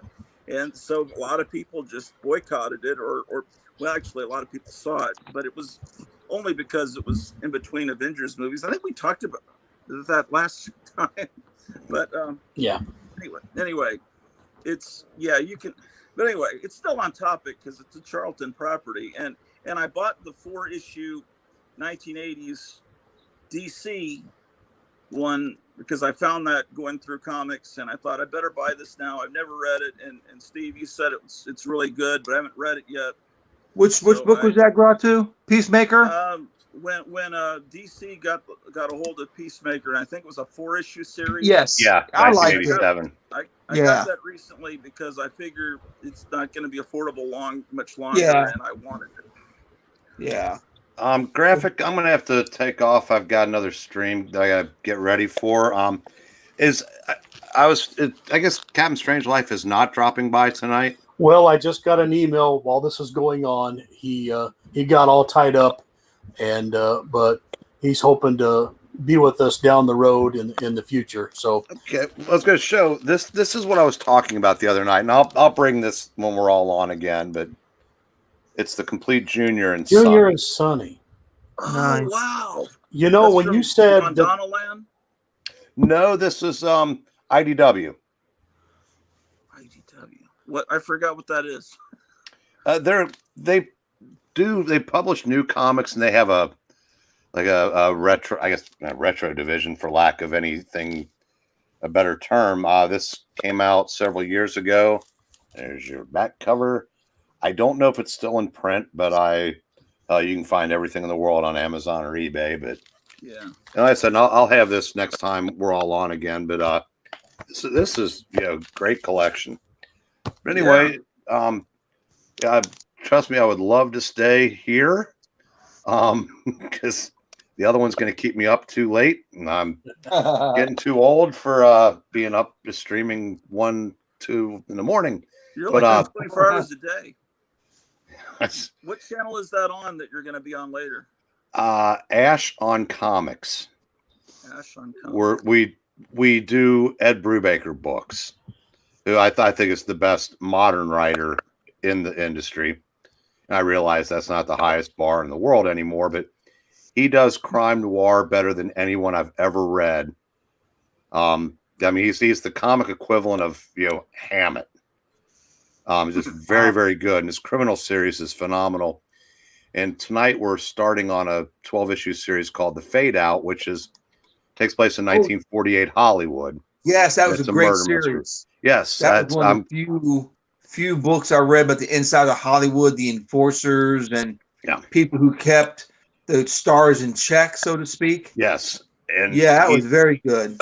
And all of his stuff in that vein are very, very good. And I said, Steve, these other guys know me pretty well now. I'm as anti-new comic as they come, but I will make an exception for Ed there's Brubaker. Always exceptions out there. Absolutely. Unfortunately, there's not many anymore. Yeah. But yes, if you're so inclined, it's on Ash on Comics. We'll be starting at probably about 11:05 or so. And okay. I know that's what I'm saying when I'm going. Yeah, damn those West Coasters. Yeah. But anyway, guys, before you go, Eric, I wanted to say Yes. On Ash's channel, he had opened, like last year, he opened up a package you sent him, and you had tucked in a few extra backing boards, and he holds those up to the camera and says, Eric, for some reason, sent me these backing boards. There was 2 of them. So I commented and said, "Boy, those are some gorgeous backing boards." He said, "I hope you put them in a safe space." And, but I was always glad to have you. So glad you could pop in, and thanks for showing us those out of this world books. Or I think that's what you. Oh showed yeah, us. those are great. Oh yeah, I said graphic. These are what I want to do on YouTube now, because I said I love the comic book. I love the history of comics, and like I said, I got one heck of an education tonight, and that was wonderful. Steve, it was very nice to meet you. Oh, I mean, to meet you too, Aaron. And you I used to run into you on Tim's streams, right, in the chat. Yes, Howler Mouse. absolutely. Okay, that's where I knew you from originally. Absolutely, that's where I remember you from as well. Yeah. Okay. Well, yeah, graphic. Anytime you want me on, just say the word, and I'm here. I appreciate it. I appreciate you letting people know about our stream too. Thank you. Anytime, guys. Have a great rest of the stream. I will be listening. All right. Take care. Thank you. Bye. Bye. Yeah, we were talking about Blue Beetle. This is his first appearance. The Ted Cord Blue Beetle. Get ready to hold that up again. But I want to bring in Captain. He's here. Hey, Hans.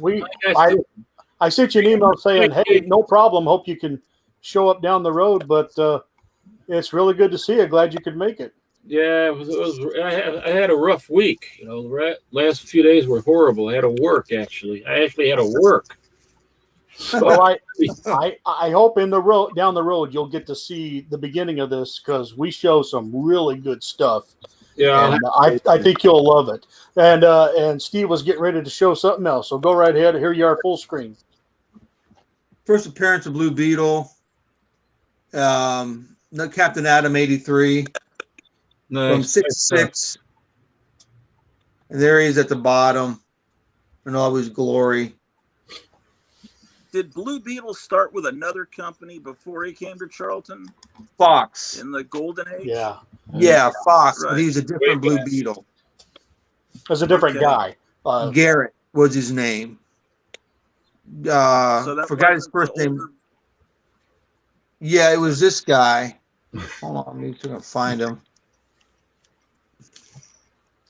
Steve, do you know the history of that, or Not really. I don't have any of the Fox books. I just have what Charlton put out, which wasn't that much.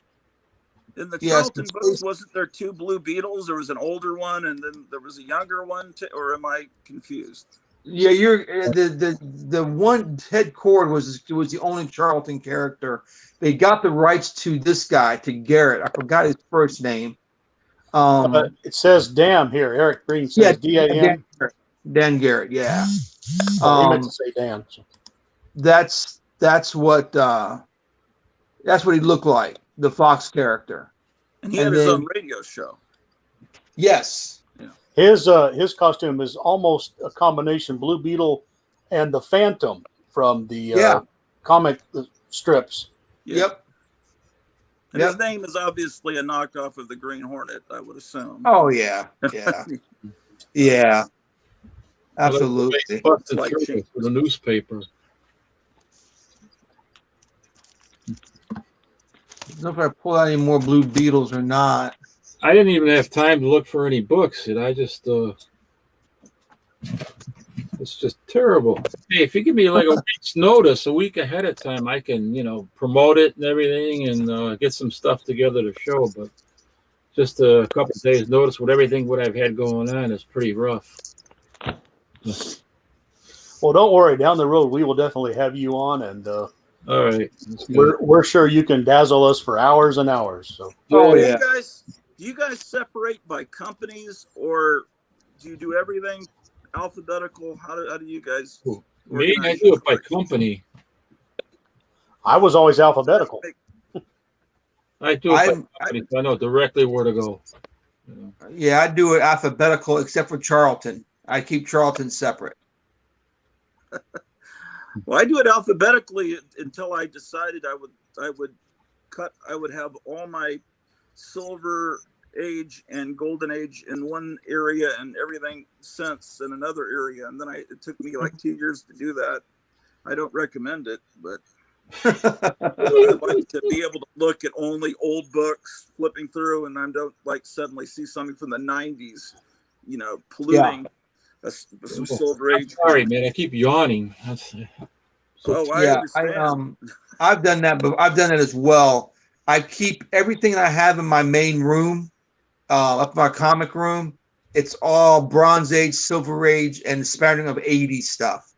All the 90s stuff and later are all down in the basement in long boxes. So I'm kind of like the same way. It puts them all in the basement. So yeah, they are. They're all in the basement. That's where they belong, in the basement. Get rid of Yeah, I don't. Most of my modern stuff's in the basement. I've recently segregated a lot of the Golden Age so that I can have those quickly accessible when someone like my father's generation comes over, and because that's what they'd be interested in. They want to see. They want to see something like this, So they wouldn't. Yeah. They wouldn't want to see, Spider-Man necessarily. Yeah. Speaking of Golden Age, I want to ask Charlton 66. What was the first their first comic book? Charlton's comic, wasn't it? I think he may have showed it earlier, didn't you? The Yellow Jacket. Yellow Jacket. That's right. That's it. Yellow Jacket. Here, let me get you full screen again. Even though that's not him, he's here at the corner. But is that the first issue? Yeah. Oh. Wow. Yeah, we were commenting that that's not a very heroic thing to be stuck on the bottom corner of your own book. Wow. Yeah. Wow, that's cool. They have the first issue that company ever published. Yeah. Yeah, here's number 8. That's the only 2 that I have so far. Amazing. I don't have any of those books. I wish I did, but maybe. Did you say you've never cracked those open? You don't know the stories, or? Correct. I know the backlog a little bit of what's in them from someone who's actually had raw copies. I'm going to wait to get all 11 issues, put it on YouTube, and crack them all out, and have like a cracking party for the first Charlton character hero book. I'll be there. I'll crack open. Crack some beer. Yeah. It'd be curious to see his what are his powers, what is his physical abilities. Is he a combination Spider-Man, the Fly, the Web? Yeah, he's kind of like the Web, more or less. I don't think he has any super abilities other than acrobatics and crime detection. But I think he's more like the Web. Okay. Yeah. Here is again talking about the properties of Charlton. Well, actually, here's Blue Beetle number 1. We got his own comic. All the Ditko goodness. Nice high-grade copy of $6 Million Man. Joe Staten cover. Yeah. It's always interesting. It's interesting how some major properties went to Charlton instead of Gold Key. Yeah. It's like you wonder, why did $6 Million Man go to Charlton instead of Gold Key? Yeah. You think Charlton is like the last rung exactly. on the ladder. Then we had the Ebonic Woman. They had Emergency. Yeah, $6 Million Man, Space 1999. What kind of turned into a flop, but going into it, everyone thought it was going to be a lot of people were hoping it was going to be the new Star Trek. So it seems like it would have they would have gone with a Marvel or at least Gold Key. Right. Exactly. And that's what was tremendous about that. Issues, right? What's that? Didn't you do some of those issues of $6 Million Man and Emergency? Yeah, the magazine. They had the black and white magazine. Neil Adams did the covers and stuff. He didn't And do his- the comics? I don't. He might have did some of the covers. You're right. I'm sorry, Hans.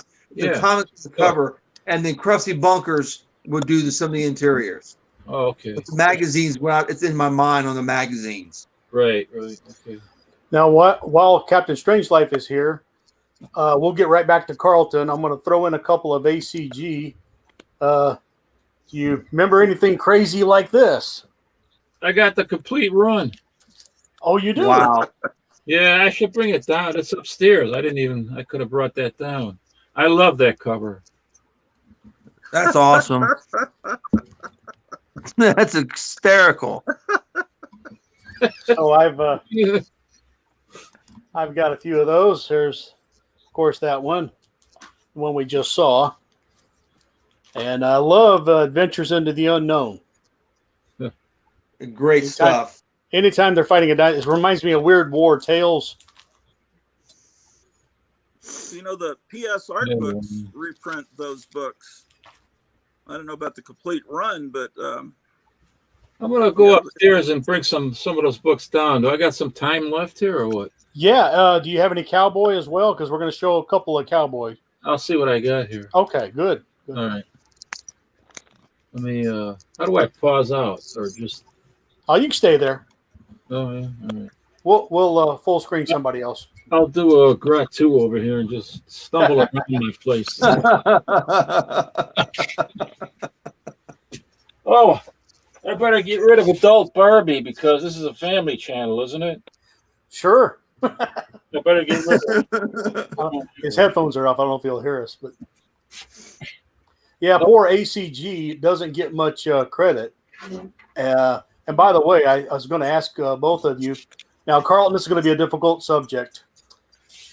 Ranking Carlton, of course, Marvel, DC. Some people say Marvel's number one, DC's number one. Right after that, let's say either Del Golkey or the Archie line, because there were so many of them. Then you might have Harvey, and then you get Carlton. Or in your mind, does Carlton jump over Harvey? And Gratu, wow. think of your answer. That's a tough question, I know. That is really tough. Because Harvey has a big library. Oh, absolutely. And such delightful characters. Yeah. Harvey had a consistency of quality. I mean, as far as the art goes, that I don't think any company has had. Archie was kind of the same way. It's like, there had to be a bunch of different artists because there were so many titles, but it just seemed very consistent. Consistent was the word I was looking for. Yeah, so this is not a slam on Carlton. I just think that in the comic book realm of fans like us, they're going to be ranked that way, and I think poor Carlton, try as they might, I don't know if they can ever rise. And then poor ACG that I was just showing, these poor guys, they're like number 15 on the list of companies. But the Charlton's always going to be at the bottom, just like that group of seventh graders that recorded a 45. They didn't have George Martin producing them in a studio in England. It's pretty bargain basement. It is wonderful. I mean, we all acknowledge that. But the Harvey does trump Charlton as far as what they produced. I mean, I have to be honest. I mean, it's too endearing not to recognize them. They got the characters, the production quality, and like Gratu said, they were consistent all the time. And I know there's no. Cool. Sorry. Oh no, I'm done. I'm just saying that's they got the consistency. And there's no nostalgia factor for me for ACG because I don't know when they died, but it was before I came along and started buying comics. When did ACG last publish? Late 60s? This one I'm holding is 1965. So okay, that seems to be kind of their heyday. I don't think they made it into the Bronze Age. Right. ACG? Yeah, when did they finally die? 1967. Okay, so they had 2 more years after this. So, well, ACG had a consistent quality of art. They had Herbie, which was phenomenal. They their advertisements were the best in the industry. The design of the like other companies, it's like X-ray glasses. You can see the bones in your hand. Theirs is like you're seeing the internal organs, and it's like it's a full page ad, and it's garish and grow live monsters. The hair, it's a full page. It's just wonderful. And at ACG, I've always loved it, but it's never was around when I was aware. So I've had to buy it. But yeah, ACG is. What do you got there? There you go. Yeah, that's cool. But all Very through cool. the comic, if you flip through, the ads are going to be great. If it's like a mid-'60s one, or maybe just What the hell's in here? I just grabbed one of the containers. I got so many up there.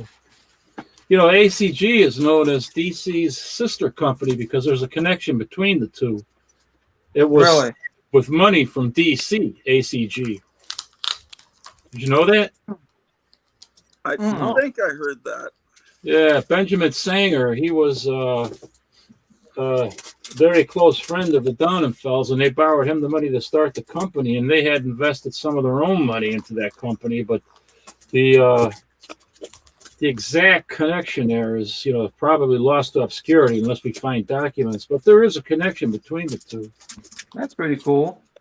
I always heard there was like one guy that wrote all the stories, and he used all these different beatnik sounding pseudonyms. Yeah, so Richard like there were a Hughes. lot of people writing. What was his name? Richard Hughes. His real name was Rosenberger or something. Richard Hughes did most of the writing for all the stories for those. But the pseudonyms are like real funny that he uses. Oh yeah, Jukebox Bank. That no one else had that.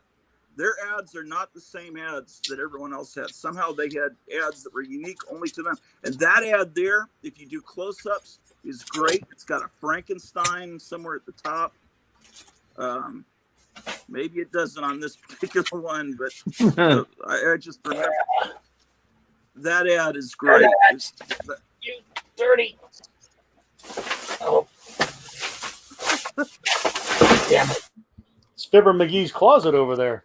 Yeah, right. It's like Gratu's place. Oh, yeah, I know it. Here's a cannon you can buy. Yeah, that was parodied and on the front of one of the early Mad comic EC comics. That cannon. Yeah, this is great stuff, and the gorilla head is great. Yeah, this is. It's got like because they have bigger. It's bigger in there. The illustrations are bigger. And look at those next to the skunk. What are those? Those are those decals there.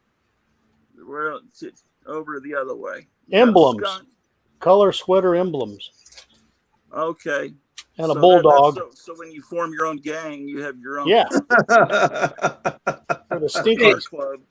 Did you ever notice that the Charlton logo is similar to, or the Charlton, is similar to Atlas? They both had their names in the upper left corner with a band going across it on an angle. Mm-hmm. That's true. The old Atlas, yeah. See that? Oh, that's a neat book. Yeah. And then Atlas had it like that too. Mm-hmm. Yeah, that's not a coincidence, I don't think. I think frickin' Charlton's trying to. Yeah, they're known for that. They started. Oh yeah. They started prison, right? Yeah, yeah. As a matter of fact, the guy that founded it, John Santangelo and his partner, they met in jail. Yeah, yeah. Hey, Gratu. Yeah. Nice. See what I'm saying is their ads are great, which is why it's so great when they reprint those books. They reprint the ads. And that's where your beloved sea monkeys can go, Gratu. Your beloved sea monkeys. Yeah. There's a Charlton Mysteries of the Unexplored Worlds. Oh, man. That's the first issue. Wow. How very cool is that? They got both, I think, Pete, what's his name? Muesli and Morrissey. Mm-hmm. Morrissey and Pat, no. Yeah, Pam. Morrissey and Pat Maselli. Or how do you pronounce his name? That's how I say it. Okay. Wow. Oh, here's Very another, nice books. here's another one. Huh. Wow. There's a mini bike for you. Hey, that's cool. Let me look through the ads. Yeah, they look good. They had great monster ads, though. A little dog. Give me a second. There we go. Yeah, that poor little dog. Yes. Yeah, they sent it through the mail. Fits right in your teacup where it belongs.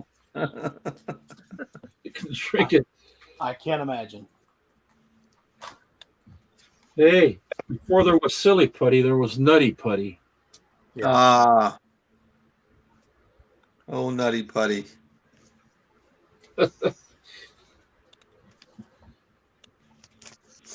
You know, this cover here I just showed you, this always reminded me for some reason, I don't know why, that movie, Giant from the Unknown. Has anybody ever seen that? Hmm. The Giant from the Unknown was this sleeping giant conquistador that was, he woke up while these explorers were looking for evidence of some conquistadors in that area hundreds of years ago, and they woke him up. So I guess that cover kind of reminds me of that. That's a very cool cover. I like the purple and the green. Say, were those books expensive, Steve? The Which Yellow one? Jackets? The Yellow Jacket #1 was 500 Yeah. and 6.5. Wow. I'm sorry, and 6.0. Really nice. Yeah, I appreciate that. Yeah, it was 500. Well, it'll be a while before I can get that. I just spent almost $400 today on air conditioning. Ooh. Freon for the air conditionings at my other house. Now, he's a Gene Autry fan. I'm going to show him a few cowboys. Here's Lone Ranger. Yeah. Well, his horse Silver. Let me see if I love that red. And Roy Rogers and Trigger. Great cover. And his horse Trigger. Yeah. And I bet you have Gene Autry's horse Champion on a few of these.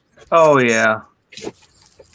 I always throw Rin Tin Tin in there. He's not really a Western, but now, just a real quick marvel. Is this not something so cool? Awesome. Good old Kirby and Ayers. Yes. That's one guy I don't get credit to, Dick Ayers, man. He should get a lot of credit. Here's the one I bought through Gratu. Oh, that's great. And he's showing these on his channel a little bit. And I don't know what this Bronze Age stuff's doing in there, but did you have a few Gene Autrys or something you wanted to let us have? Or? My ultimate favorite Gene Autry one. Let me get you here. Oh my goodness. I got this from King of Comicdom, Lawrence Everett. He found a good deal. We talked. I was able to get it from him. And it's probably 8.0, I would think. Wow. And no subscription crease or nothing on it. Wow. I was just thinking about King of Comicdom the other day, and I went to his channel, and he hasn't put anything on YouTube in like 6 months. Yeah, he's doing stuff. Yeah, he's doing a construction thing on the side right now. Oh. Yeah.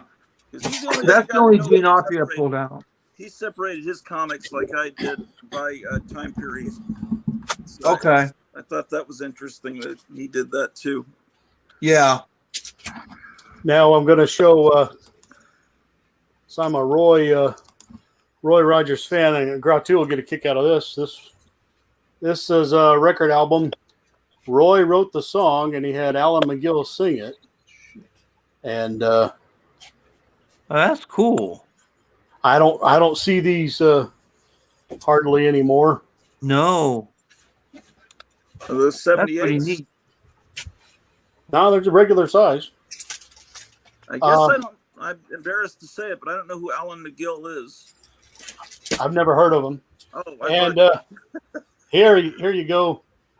Good old autograph of Roy. Oh yeah.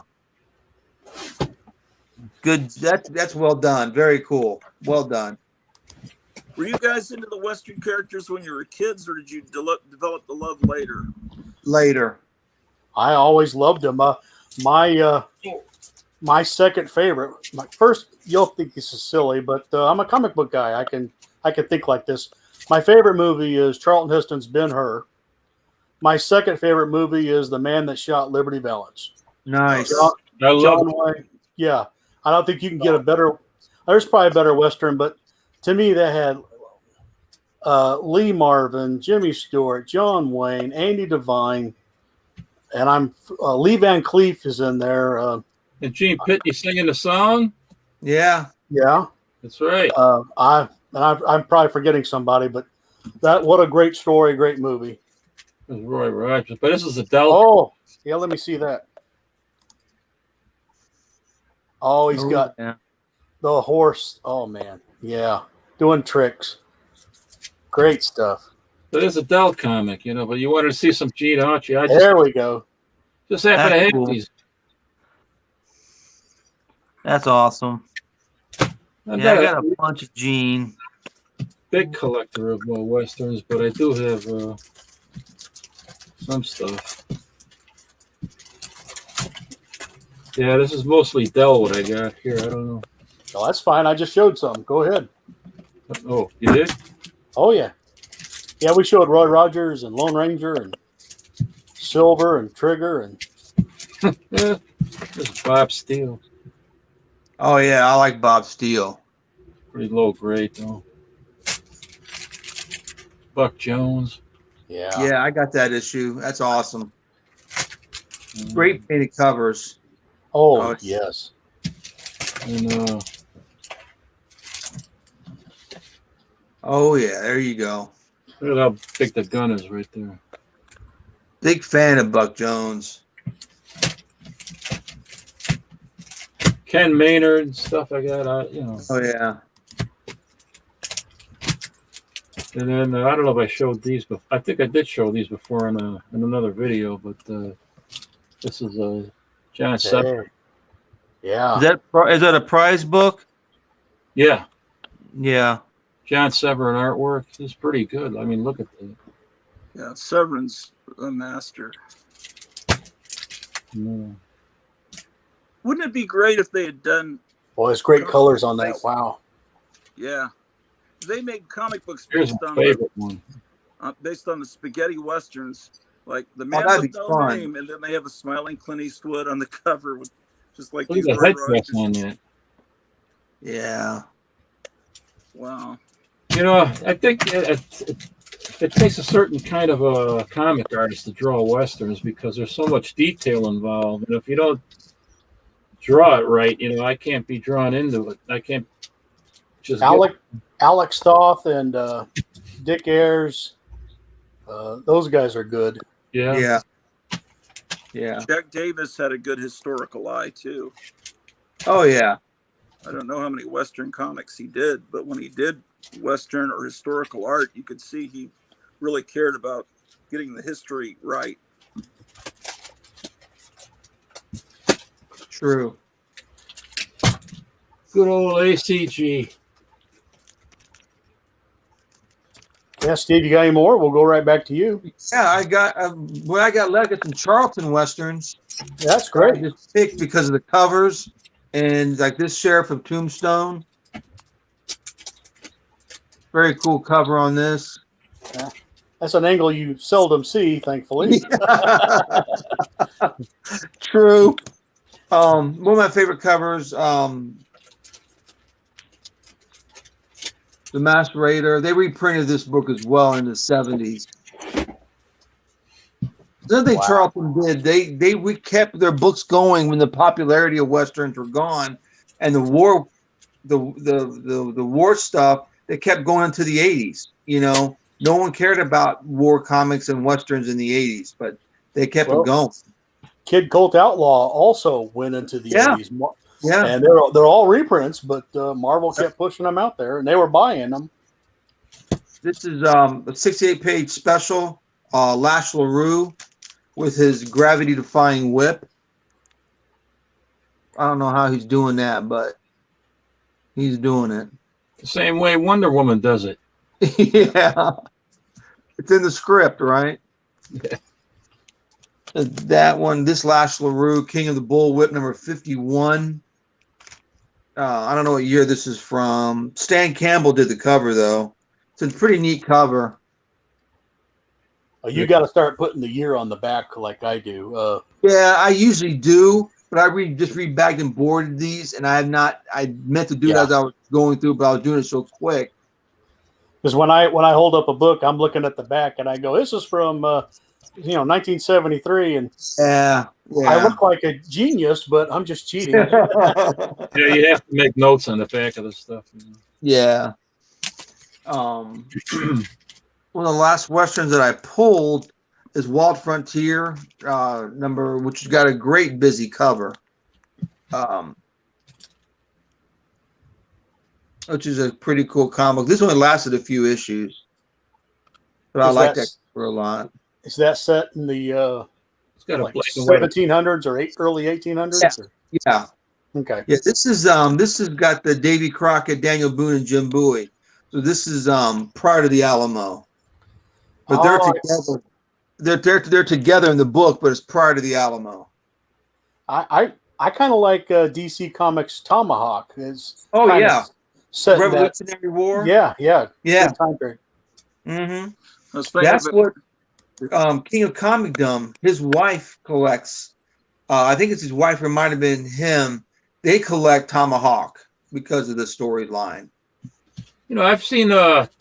I was going to try to start collecting that comic, and then I was going on eBay to see what the prices were. It's still going pretty sky high. Mm-hmm. I don't get it. You know, I mean, now the westerns are going sky high. It's just. I know. It's like they pick genres and just want to speculate on the genres and just jack everything up. Yeah, I mean, it's just crazy. Yeah. More foreign comics, man. This is like cool. This is the German Buffalo Bill. Oh, that's cool. Great cover. American reprints in these from different American comic books, but they also had some original stories and original covers. This is a nice painted cover. I love this. Yeah. It's a nice cover.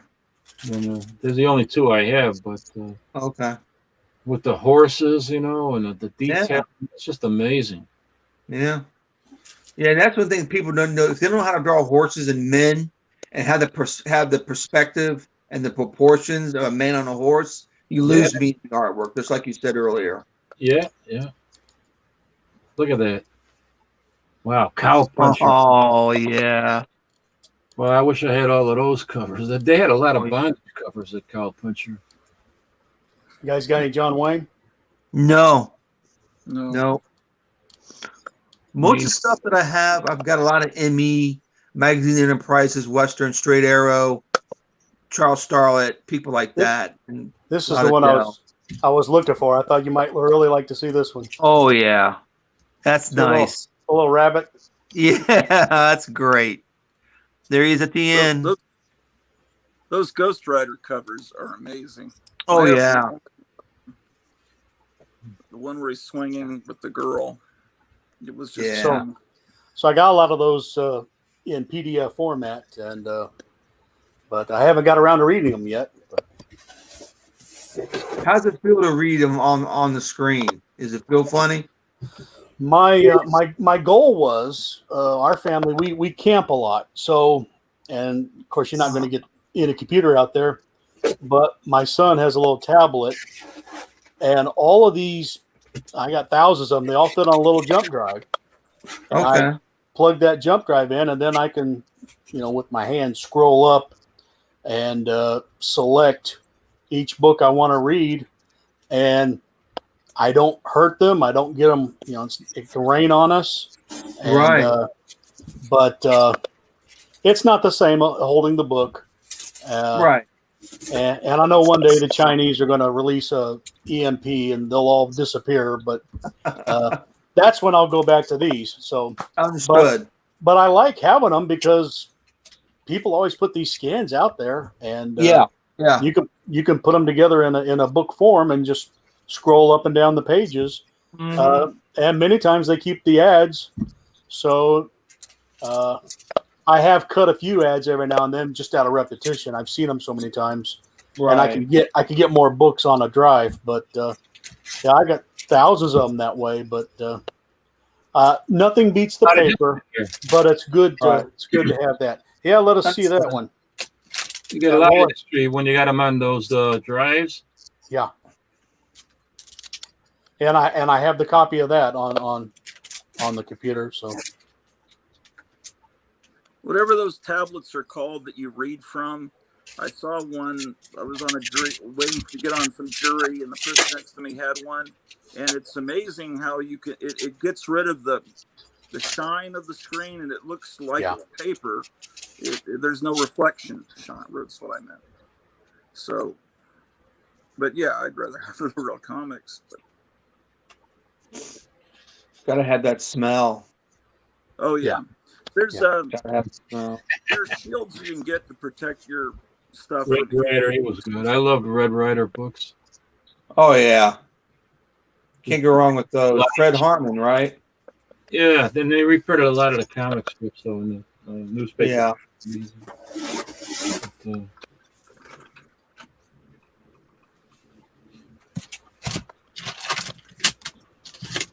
yeah. What about you, Gratu? Where are your Western comics?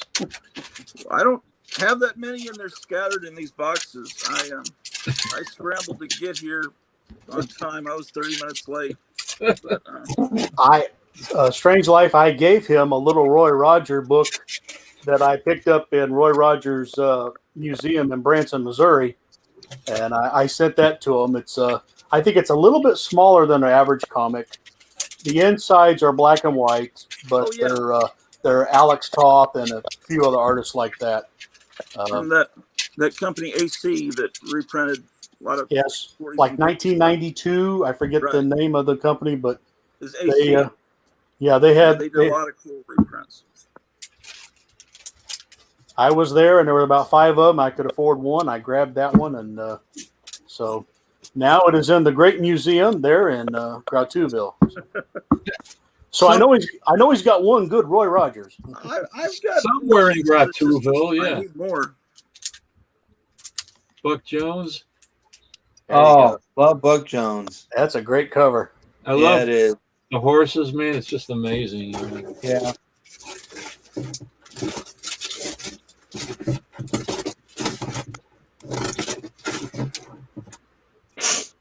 And stagecoaches. I love those covers too with the stagecoach. Oh yeah, on the stagecoach, absolutely. This is not that great of a cover with a stagecoach, but hey, do you think you have any riflemen? Yeah, I do. Good. I got that one, the infamous log. Oh my goodness, yeah. Misplacement of that log. Yeah, you showed that in the last episode. Yeah, I did. I think you did, yeah. Nice.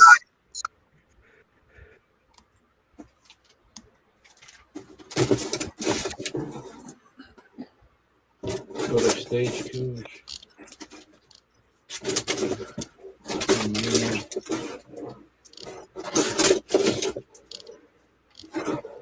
This one I never heard of this guy. Hoot Gibson?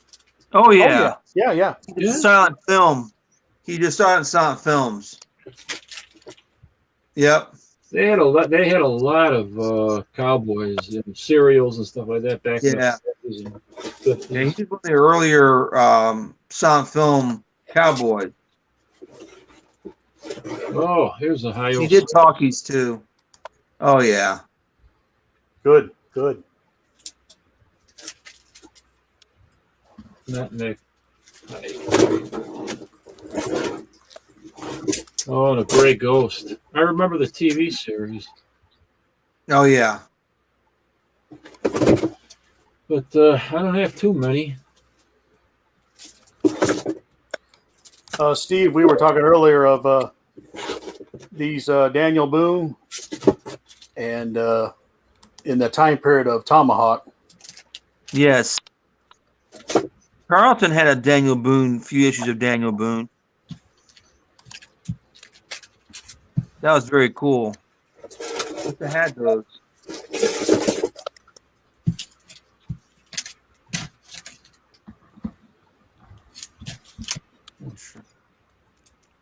I was really into Jonah Hex in the 70s. Oh yeah.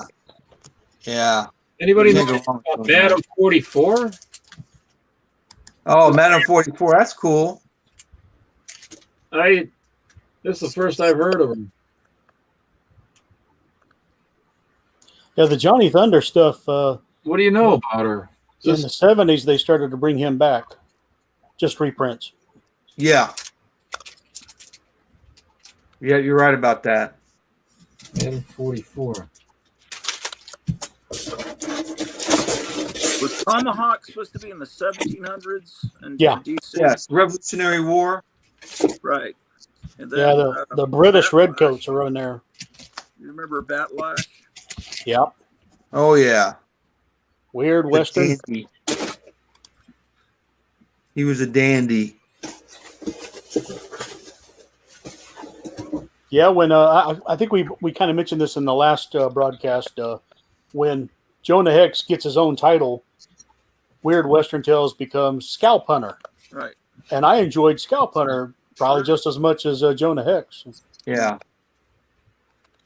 So there's a great cover. There's a great cover. He's arm wrestling Abe Lincoln on one of those. Yeah, yeah. That's a cool book. It's pricey now because of that cover.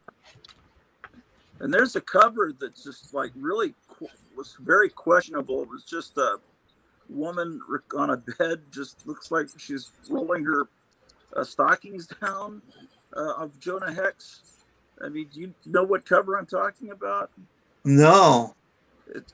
I don't know if there's any way to pull it up, but it was one I of the think I know what he's talking about. I think I've seen that before. Yeah, she's just. It's just very questionable on a code-approved book. It's like she's taking her garter off or something, or pulling her dress up. He's coming. I think he's opening the door, and it's very much a Suggestive. showgirl, to be, just put it nicely. Yeah, I wonder if Steve Ditko ever do any Western comics? To draw any Western comics? I don't. That's a good question, Hans. I don't know. Everything I've gotten by Ditko, it's been horror, superhero, or monsters. That's a good point. I He does a don't lot know. of mystery. I've never seen That'd be something to check out. unless he needed to ink somebody. But So that's something I'll have to do some research on. That's always a fascinating thing to find out. oh, Eric brings back. Yeah, he's making a joke. Scream to Scream, huh? Yeah. What did you guys think of the Hex comic, the post-apocalyptic Jonah Hex? Loved it. I only got the Bronze Age. I don't know. Loved it. Oh, well, is that Bronze tail end?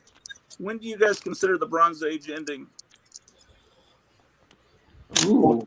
To me, he's Bronze, but he went into the Copper a little bit. I kind of say Copper starts around 81, 82. Yeah, I was going to say 1980, 81, and then Bronze probably ended late 70s. Yeah, Hex was probably 84, I think. The modern age, I call the plastic age. Plastic. Yeah. Yeah. Here's Oh, you some got a good stuff one there. Neo that they did some new Western stories from the Charlton Neo group.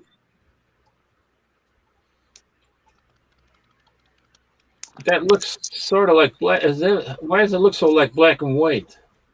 It is a black and white. It's a snow scene, Uh-huh. and gunfighter is laying in front in color. That is interesting. Very interesting cover. Yeah, I thought it was pretty cool. And here's Outlaws of the West. This is just cover galleries from Charlton Comics. Just their covers and backstories behind the artists and stuff. Oh, that's good. Charlton Neo. So every page is a cover and then a little description. Okay.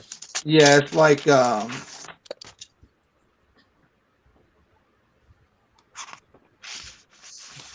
you'll have text in the front, interviews, that kind of stuff.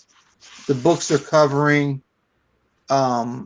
articles, just information about the Cheyenne Kid when he first appeared, and then you have the cover gallery.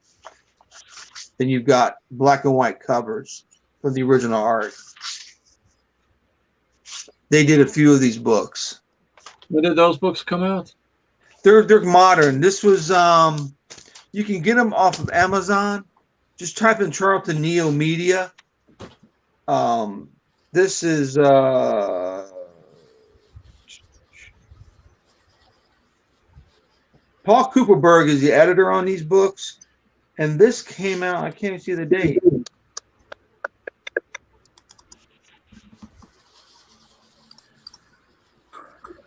Within 2017, that kind of stuff. Oh, yeah? Yeah. That's pretty recent then. Actually. Yeah. But just go to Charlton Neo, go to the website, and they have tons of Charlton reprints and newer stuff, newer stories, people involved with it, interviews, that kind of stuff. It's neat that they chose to use the Bronze Age logo. Yes. Yes. And here's one, the same thing, cover gallery with information right here. So it's a pretty cool little thing. They're trying to keep Charlton alive, like I said earlier. Yeah. Yeah. Yeah, I wish they still published Dell Comics. I mean, I missed that company. But, yeah, it's like Gold Key's the same way. Right. Well, I think Disney left Dell and they started their own company, Gold Key, right? Yeah, that's from my understanding. Yeah.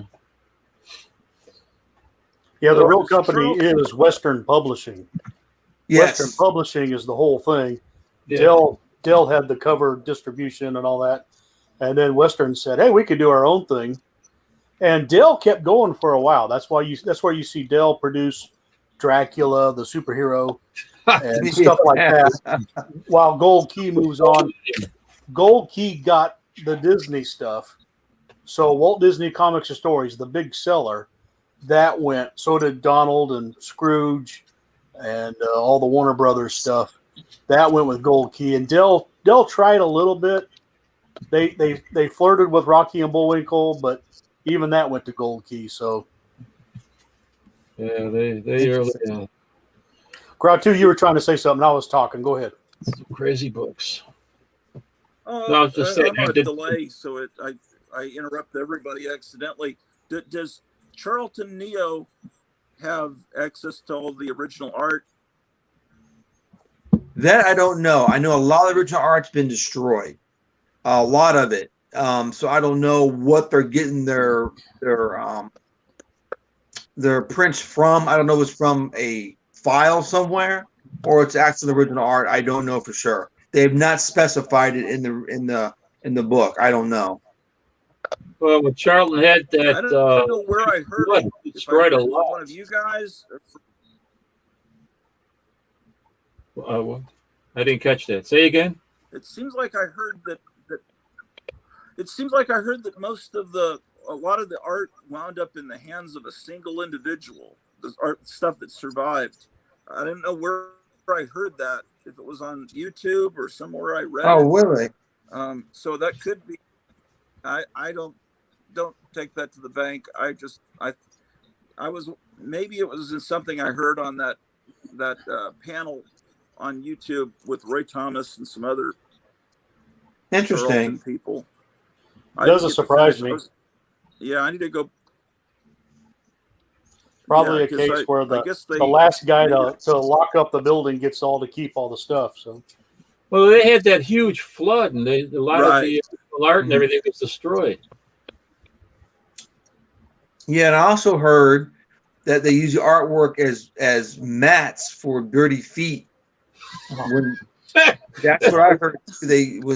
When it snowed and slushy outside, they would throw the artwork down because it would soak up the moisture and the slush from their shoes. It's like Steve Ditko. He used to put his cups of coffee on his original Spider-Man artwork. Yeah. And have rings on it. Coffee rings in the artwork. That's crazy, yeah. I forgot who it was. Somebody was in his apartment once, and they had become kind of friends, because he was who was this guy's name? I can't remember now. They were going to try to publish a comic book. And then things went awry when he said, "Oh, Steve, you shouldn't put this cup on your Spider-Man artwork." And he just went nuts. Steve Ditko went crazy. Don't tell me what I should do with my artwork and what I can't do. This is my artwork. I'll do whatever the hell I want with it. He got really strange. To get behind Ditko, there's this awesome book called Regards Ditko. It's about this individual who wrote letters and conversed with Ditko throughout these many years. Uh-huh. And you get an insight on what Steve Ditko thinks and what's in his mind about the comic book industry, publishing, and all that kind of good stuff. Things we're talking about, he talks about it in this, which is it's an interesting book. It's called Guards Ditko. It's all about his letters. Yeah, he signed his letters that way. Regards a lot of times. Yes. Do you have any? I read it in one setting. It was so interesting. Did you have any communication with him at all? No, I wish I did, because it was funny. I see people print letters that he responds to. Says he won't sign anything, but he'll sign his letter. So it's kind of like you're getting his autograph anyway. Yeah, I was corresponding with him for about a year, and I got a bunch of letters here. And, oh, that's cool. Yeah, but I never wanted to. After he died, I thought about maybe showing him and stuff like that, but I wasn't ready for it. But maybe I will now. Yeah. Not right now, but I mean. Right. That's interesting. Did you ask him anything like really earth-shattering, and he responded back, or just there were some vague answers? There was some stuff. Okay. I'll probably have to go through the letters again. Yeah.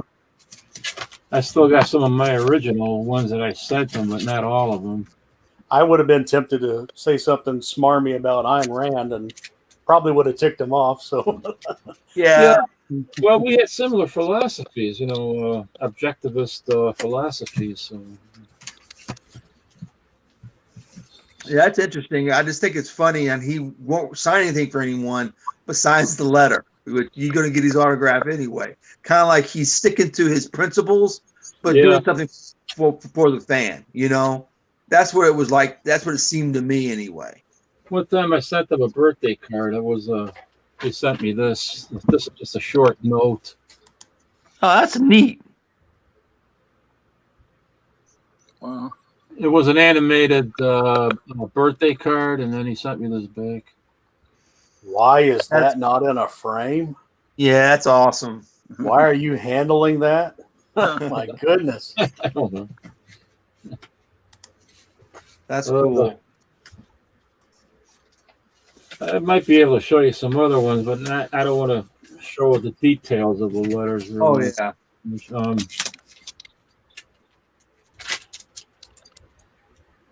And another time, sometimes I would just, on a couple of his birthdays, I'd send him a card, and I was never expecting anything back, but he did. He just sent a thank you card back, you know. Mm-hmm. That's awesome. Let me see if I can pull it out. No, I have to leave it in there. That's great.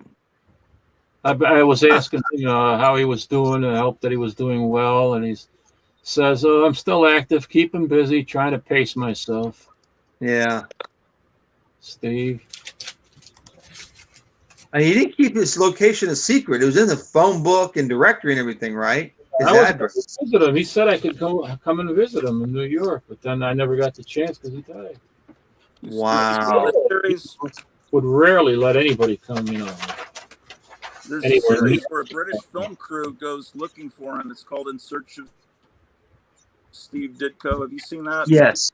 Yeah. It's on YouTube. The host is a guy named Jonathan, I think, and he meets Steve. Yeah, but Steve wouldn't be on camera, and Correct. he gives Jonathan a bunch of little stuff, and one of them is this drawing that kind of proves Steve's point that he's the real creator of Spider-Man. Like we were talking earlier, I think Ditko should get 51%. I'm not trying to diminish Stan. I just Spider-Man was created way back already in 1955. Yes, yeah.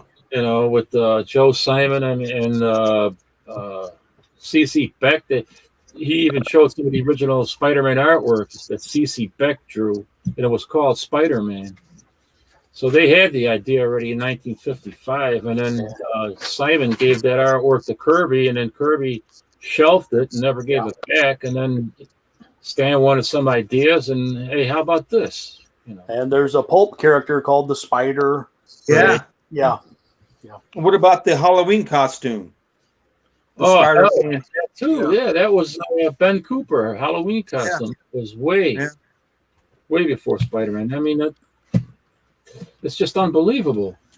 Mm-hmm. Stan Lee took credit for a lot of stuff he had nothing to do with, really. Agreed.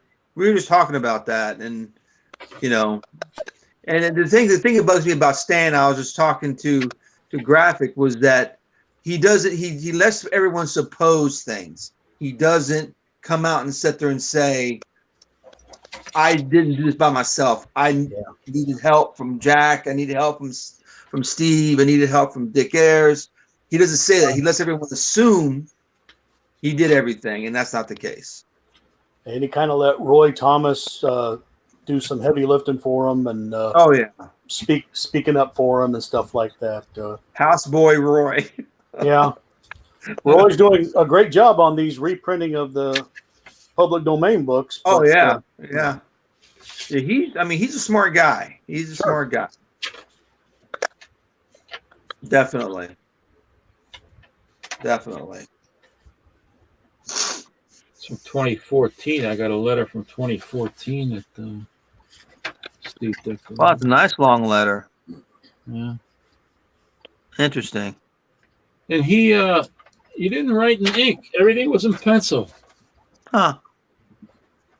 I think this is everything was in pencil. He never wrote in ink. Interesting. Why? I don't know.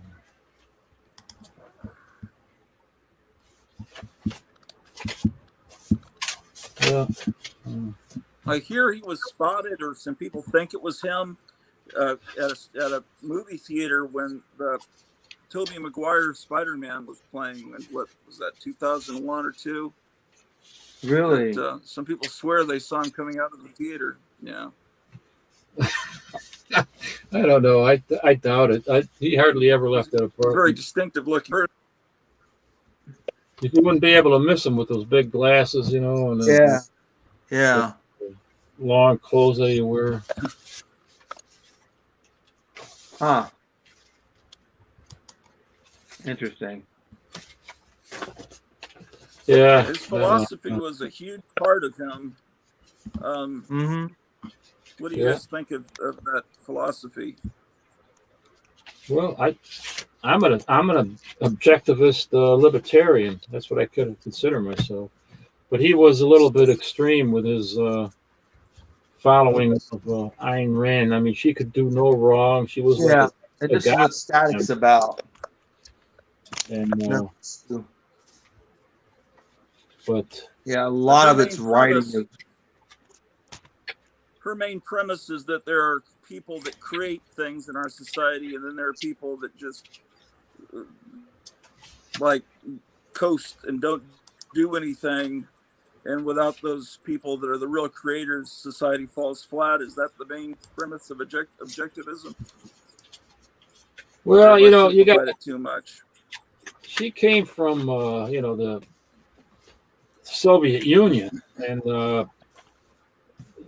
I think that her objectivist philosophy had a lot to do with having lived in the Soviet Union under communism. So where they wouldn't allow her to, she couldn't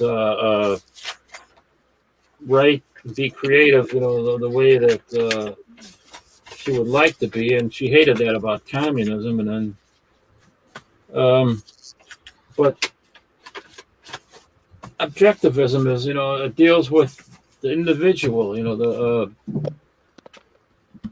how do I say it? The individual's right to be able to live according,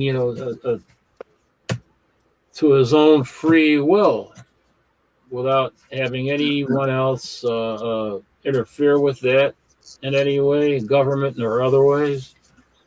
And it's pretty complicated, actually, when you... Yeah, when Ditko had his character, the answer, and the answer was kind of really... Am I saying that right? Or the question? Yeah, the question. What's the answer? Yeah. His character seemed to take that objectivism so far that if someone is hanging, and they're about to fall, his character may or may not decide to help them. Correct. If they're bad, you're absolutely right. And at some point, even my worst enemy, I'd reach my hand out and help the guy. So I can never go to the extreme that the Ayn Rand group will possibly go to. So now, for a little bit, you could kind of rub shoulders pretty good, but I couldn't go along with everything she did. She's atheist. I'm not. So yeah, there's things I wouldn't go along with. But which is an odd. If you go that far into it, and you're deciding who to help, and yet you're drawing a superhero who's supposed to help everybody. It can be a little complicated. Yeah, well, Mr. A was like that. Was to the extreme of what you just said. Maybe that's the guy I'm trying to talk. I said question. Yeah, question. Like a watered down version of Mr. A. But Mr. A, everything was black and white. There was the Ditko he's the one I'm wanting to talk about. Yeah. And if you're right, though, there was a scene where a storyline, I can't remember the details, but he had just robbed his teacher. Oh, yeah. And something about him falling off the roof, and she can save him or save herself from dying. And she preferred to save him. And he's like, no, yourself's more important. The preservation of self over the good of mankind, basically. Yeah. Just rescue everybody and save the lectures. That's don't compromise your principles. You can compromise, but never your principles. That's correct. Basically, what it is. Yeah. And but this was pretty controversial the way he thinks. Self-preservation and having your own self-interest at heart. And there's nothing really wrong with that. I mean, but all artists have their crazy quirks. I mean, I don't agree with everything Kirby espoused to. I don't agree with everything. Right. Neil Adams, definitely fantastic artist. God, yeah, first expanding. I think if I were about the Earth. I mean, the Earth. If I were in the same room with Neil, I'd probably punch him because then I'd want his autograph. But that's being a comic book fan. Yeah. We. I didn't explain that very good. Oh, he's talking about Spider-Man in this letter. Yeah. But I don't want to go into any details about it. That's cool. But basically, it says it's ancient history, Spider-Man. And he's talking about. To him, it is. It's a done deal. You're not alone, Jambo. A lot of people. Oh yeah, Doctor Strange. I'd prefer Doctor Strange over Spider-Man any day. Yeah, I'm not a big Spider-Man fan, believe it or not. I love the old Spider-Man back in the '60s, but I like the cartoon. It had the cartoon runs. more character and personality. The book. When Ditko was writing it, and even when Johnny Romita took over in the first few years, but then the story started to get over time convoluted. Well, he started hanging around that crazy girl Mary Jane, and he kind of just changed a little bit. Yeah, face it, Tiger. You just hit the jackpot. Yeah. It's so corny for crying out loud. It's typical Stan Lee. Sometimes a girlfriend can lead a guy down a path. So. Yeah, I wish they would have never gotten rid of Gwen Stacy, like Raw 2 was talking about. Those Mexican comics. That's interesting. Raw 2, do you have any of those comics with the Mexican books with Gwen Stacy still in them? I have some Spanish comics, but not those where they veered off into a different storyline. The ones I have are just reprints. Before they did that. I think they're going up in value a lot. Right. I understand. Yeah. But there's a guy on YouTube that did a 4-part series sides. I think his name is Shambhala or Shamala or something. I don't know. I wish I could remember it exactly, but I've got it saved on a playlist. There's also there's a segment of collectors that want nothing but foreign comics, and so those are picking up. There was a unauthorized Conan.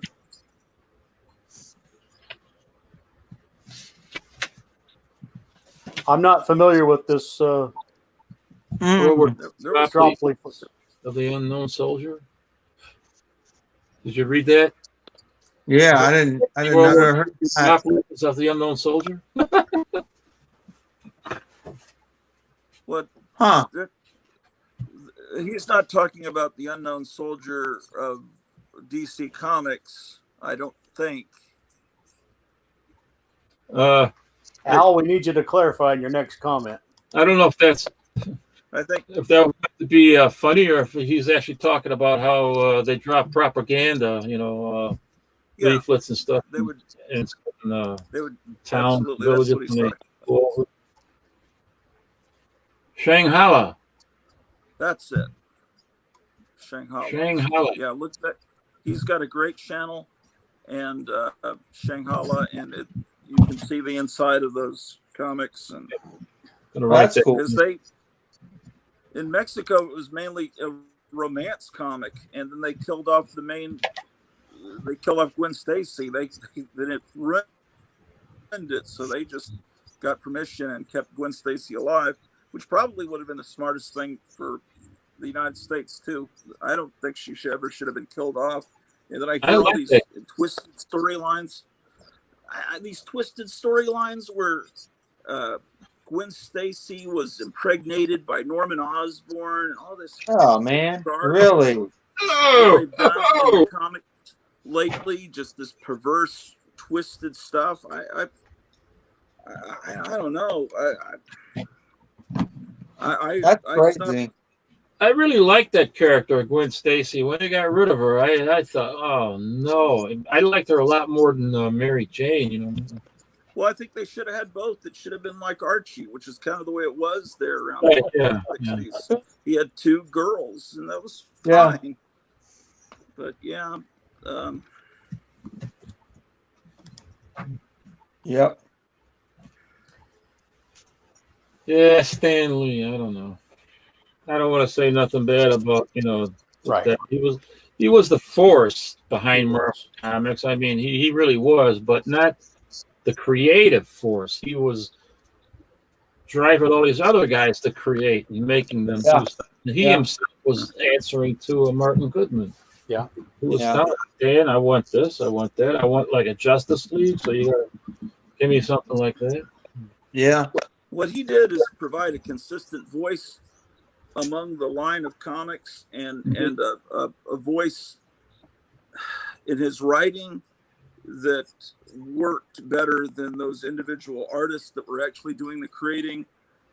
Kirby just couldn't do believable dialogue. Well, not that Stan Lee's dialogue was believable, but it just sounded better than when Kirby was on his own and given complete creative control. It just, even a fifth grader just realizes this doesn't sound right. Kirby's best writing and drawing combination, I think, is Commandy. Yeah. First 25 issues or so. And then I don't know if he got bored with it or DC starts bringing in Joe Kubert to do a cover every now and then, and they're slowly transitioning him out. But Yeah. DC did that to Kirby early on with all the other books he made. And I'm glad they let him at least do Commandy for a couple of years. But maybe Stan Lee could have punched up some of that dialogue a little bit for him. But I just enjoy Commandy. Maybe that's a great book. It's the young boy in me, I guess. I just enjoy it. Yeah. I gotta quickly admit that I have never really read Commandy. I got the entire runs, and I just have never read it because I pick them sometimes in these big sales, comic piles of. Oh yeah. When he claimed I got and I don't read all. Kirby claims to have never seen Planet of the Apes, but his early apes in the Commandy story will remind you of that. Of course, the first cover with the Statue of Liberty reminds everybody of Planet of the Apes. Oh yeah, but he made the rats and the wolves and the coyotes and the leopards and the bulldogs. The bulldogs are in England, by the way. So he had all these animal forces that have grown out of man's shadow, and they do pretty good. And then somebody noticed you had the bulldogs ride in on horses. How come the horses haven't, why aren't they wearing clothing and holding machine guns? And Jack's answer was, every time I think of a horse standing up, I think of Quick Draw McGraw. And so he didn't want to do that. But no, I recommend Commandy. It's a pretty good little book. Yeah. It kind of gets real wonky near the end after Kirby left it. But you don't have to have seen Planet of the Apes to be aware of just about everything about it, just from it's such a pop cultural phenomena. So yeah, magazines and books and everything else. Yeah, and I'm sure he was exposed to some of it somewhere, somehow. I bet he saw it. I bet he was just saying that because he was a big fan of movies, and there was a Fantastic Four storyline that was right out of a Star Trek episode with a planet with gangsters. That. Oh yeah. Even as a fourth grader, I think that's number 90, 91, or 92, something like that. It was like done within months of that airing. Yeah. I'm sorry, my delay, I think, is causing me to talk over people. Oh, that's fine. Well, gentlemen, I don't want to keep us all too much longer. We're approaching the 3-hour mark. Oh, wow. Okay. I appreciate Eric Breen earlier coming in and Captain Strangelife joining us. Oh, You didn't have to, sir, but we sure appreciate it. I appreciate you having me. I just couldn't get here earlier. I wish I would have been better prepared. And Carlton, 66, I think this episode, and I want everybody to go back and watch the whole thing if they missed it. I think it was very informative. I think it presented Charlton Comics in a very good light. Cool. And I thought both of us showing some great images. Hopefully we've made a few Charlton fans out there that maybe weren't. And that's what we're trying to do. So absolutely. We have competition.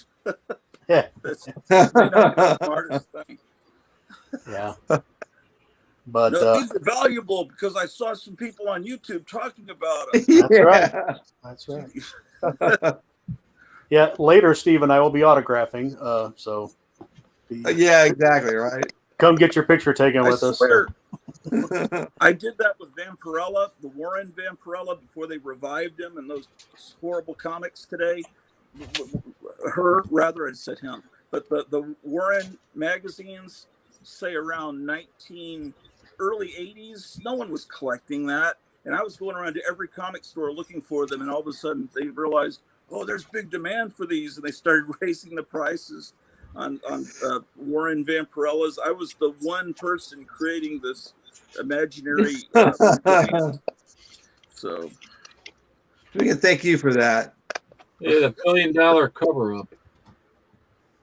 What do you got there? That's the $1 billion Spider-Man cover-up from New York Post. That's when they found out about those Spider-Man costumes from Ben Cooper. Okay. And if you guys want to research, you could probably pull the article off the internet. Yeah. But yep, there it is. Wow. There it is. That's Spider-Man awesome. 1954 and 1962. Yeah. See the if you see the whole costume, it's even got the Spider-Man emblem right on the chest. Well, that would be Ditko doing that because I don't think Stan Lee was creative enough to even look. He's got the creative genius of a pea. I'm glad the eyes got changed. I don't know if I could handle those old eyes. Here's the costume again. Oh, wow. You tell me that. Well, that sheds a new light on everything. Yes, it does. 1954. And then when they asked Steve Ditko about it, he says, well, prove it. That's his answer. He said, prove it. Do you have any evidence? Prove it. That's a strange thing to say. When he was confronted about that. Well, we're gonna leave it on Jambo's comment here. He says, "Great show, good to see all you guys together. Gonna go back and catch the first of it." Thank you, sir. We highly recommend that, Jambo. Thank you for being here. And Graphic Man, is tomorrow your first day at the comic store? it sure is. I'm looking forward to it. I get to work a couple hours and bring home a couple of Kid Colt comic books. I'm not working for money. I'm working for books. So all right, that's the way to do it. Yeah. Ask them if they'll let you film in the store and do a tour of the store and put it on your channel. Then we'll all get to see the store, and that'll give them free publicity. Maybe they'll give you more comics for that. I've mentioned it to them. I give them a plug in one of my earlier episodes where I draw a little rough and ready character from Dell Comics, and I show you all the books I got from him. In fact, the Lone Ranger I got them from that store. He does all back issues. Now you'll find some modern stuff, but that's because somebody brought it in to sell it to him. But he's got other Pokemon stuff. and Yu-Gi-Oh and Magic the Gathering. No, he's got models of Godzilla. He's got sports cards. He's got a few other things. He does a lot of eBay business. Okay, and, maybe that's where I need to move to, that town. Well, he's the only one. He's the only one. So in the United States, it sounds like. Well, gentlemen, thank you so much. Thank you. Thank you. And Steve, I will email you after this is over. And thank you so much for coming on. I think it was a great episode. Great. And, thank you. I really appreciate it. No, I appreciate you having me. I thank the rest of you gentlemen. We'll have to do something else down the road. Yeah, just let me know. I sure will. Yeah. We'll give you plenty of time. Eventually, we're going to have Tom Smith back on. We're going to do our Tribute to Humor magazines part 2. Sweet. And so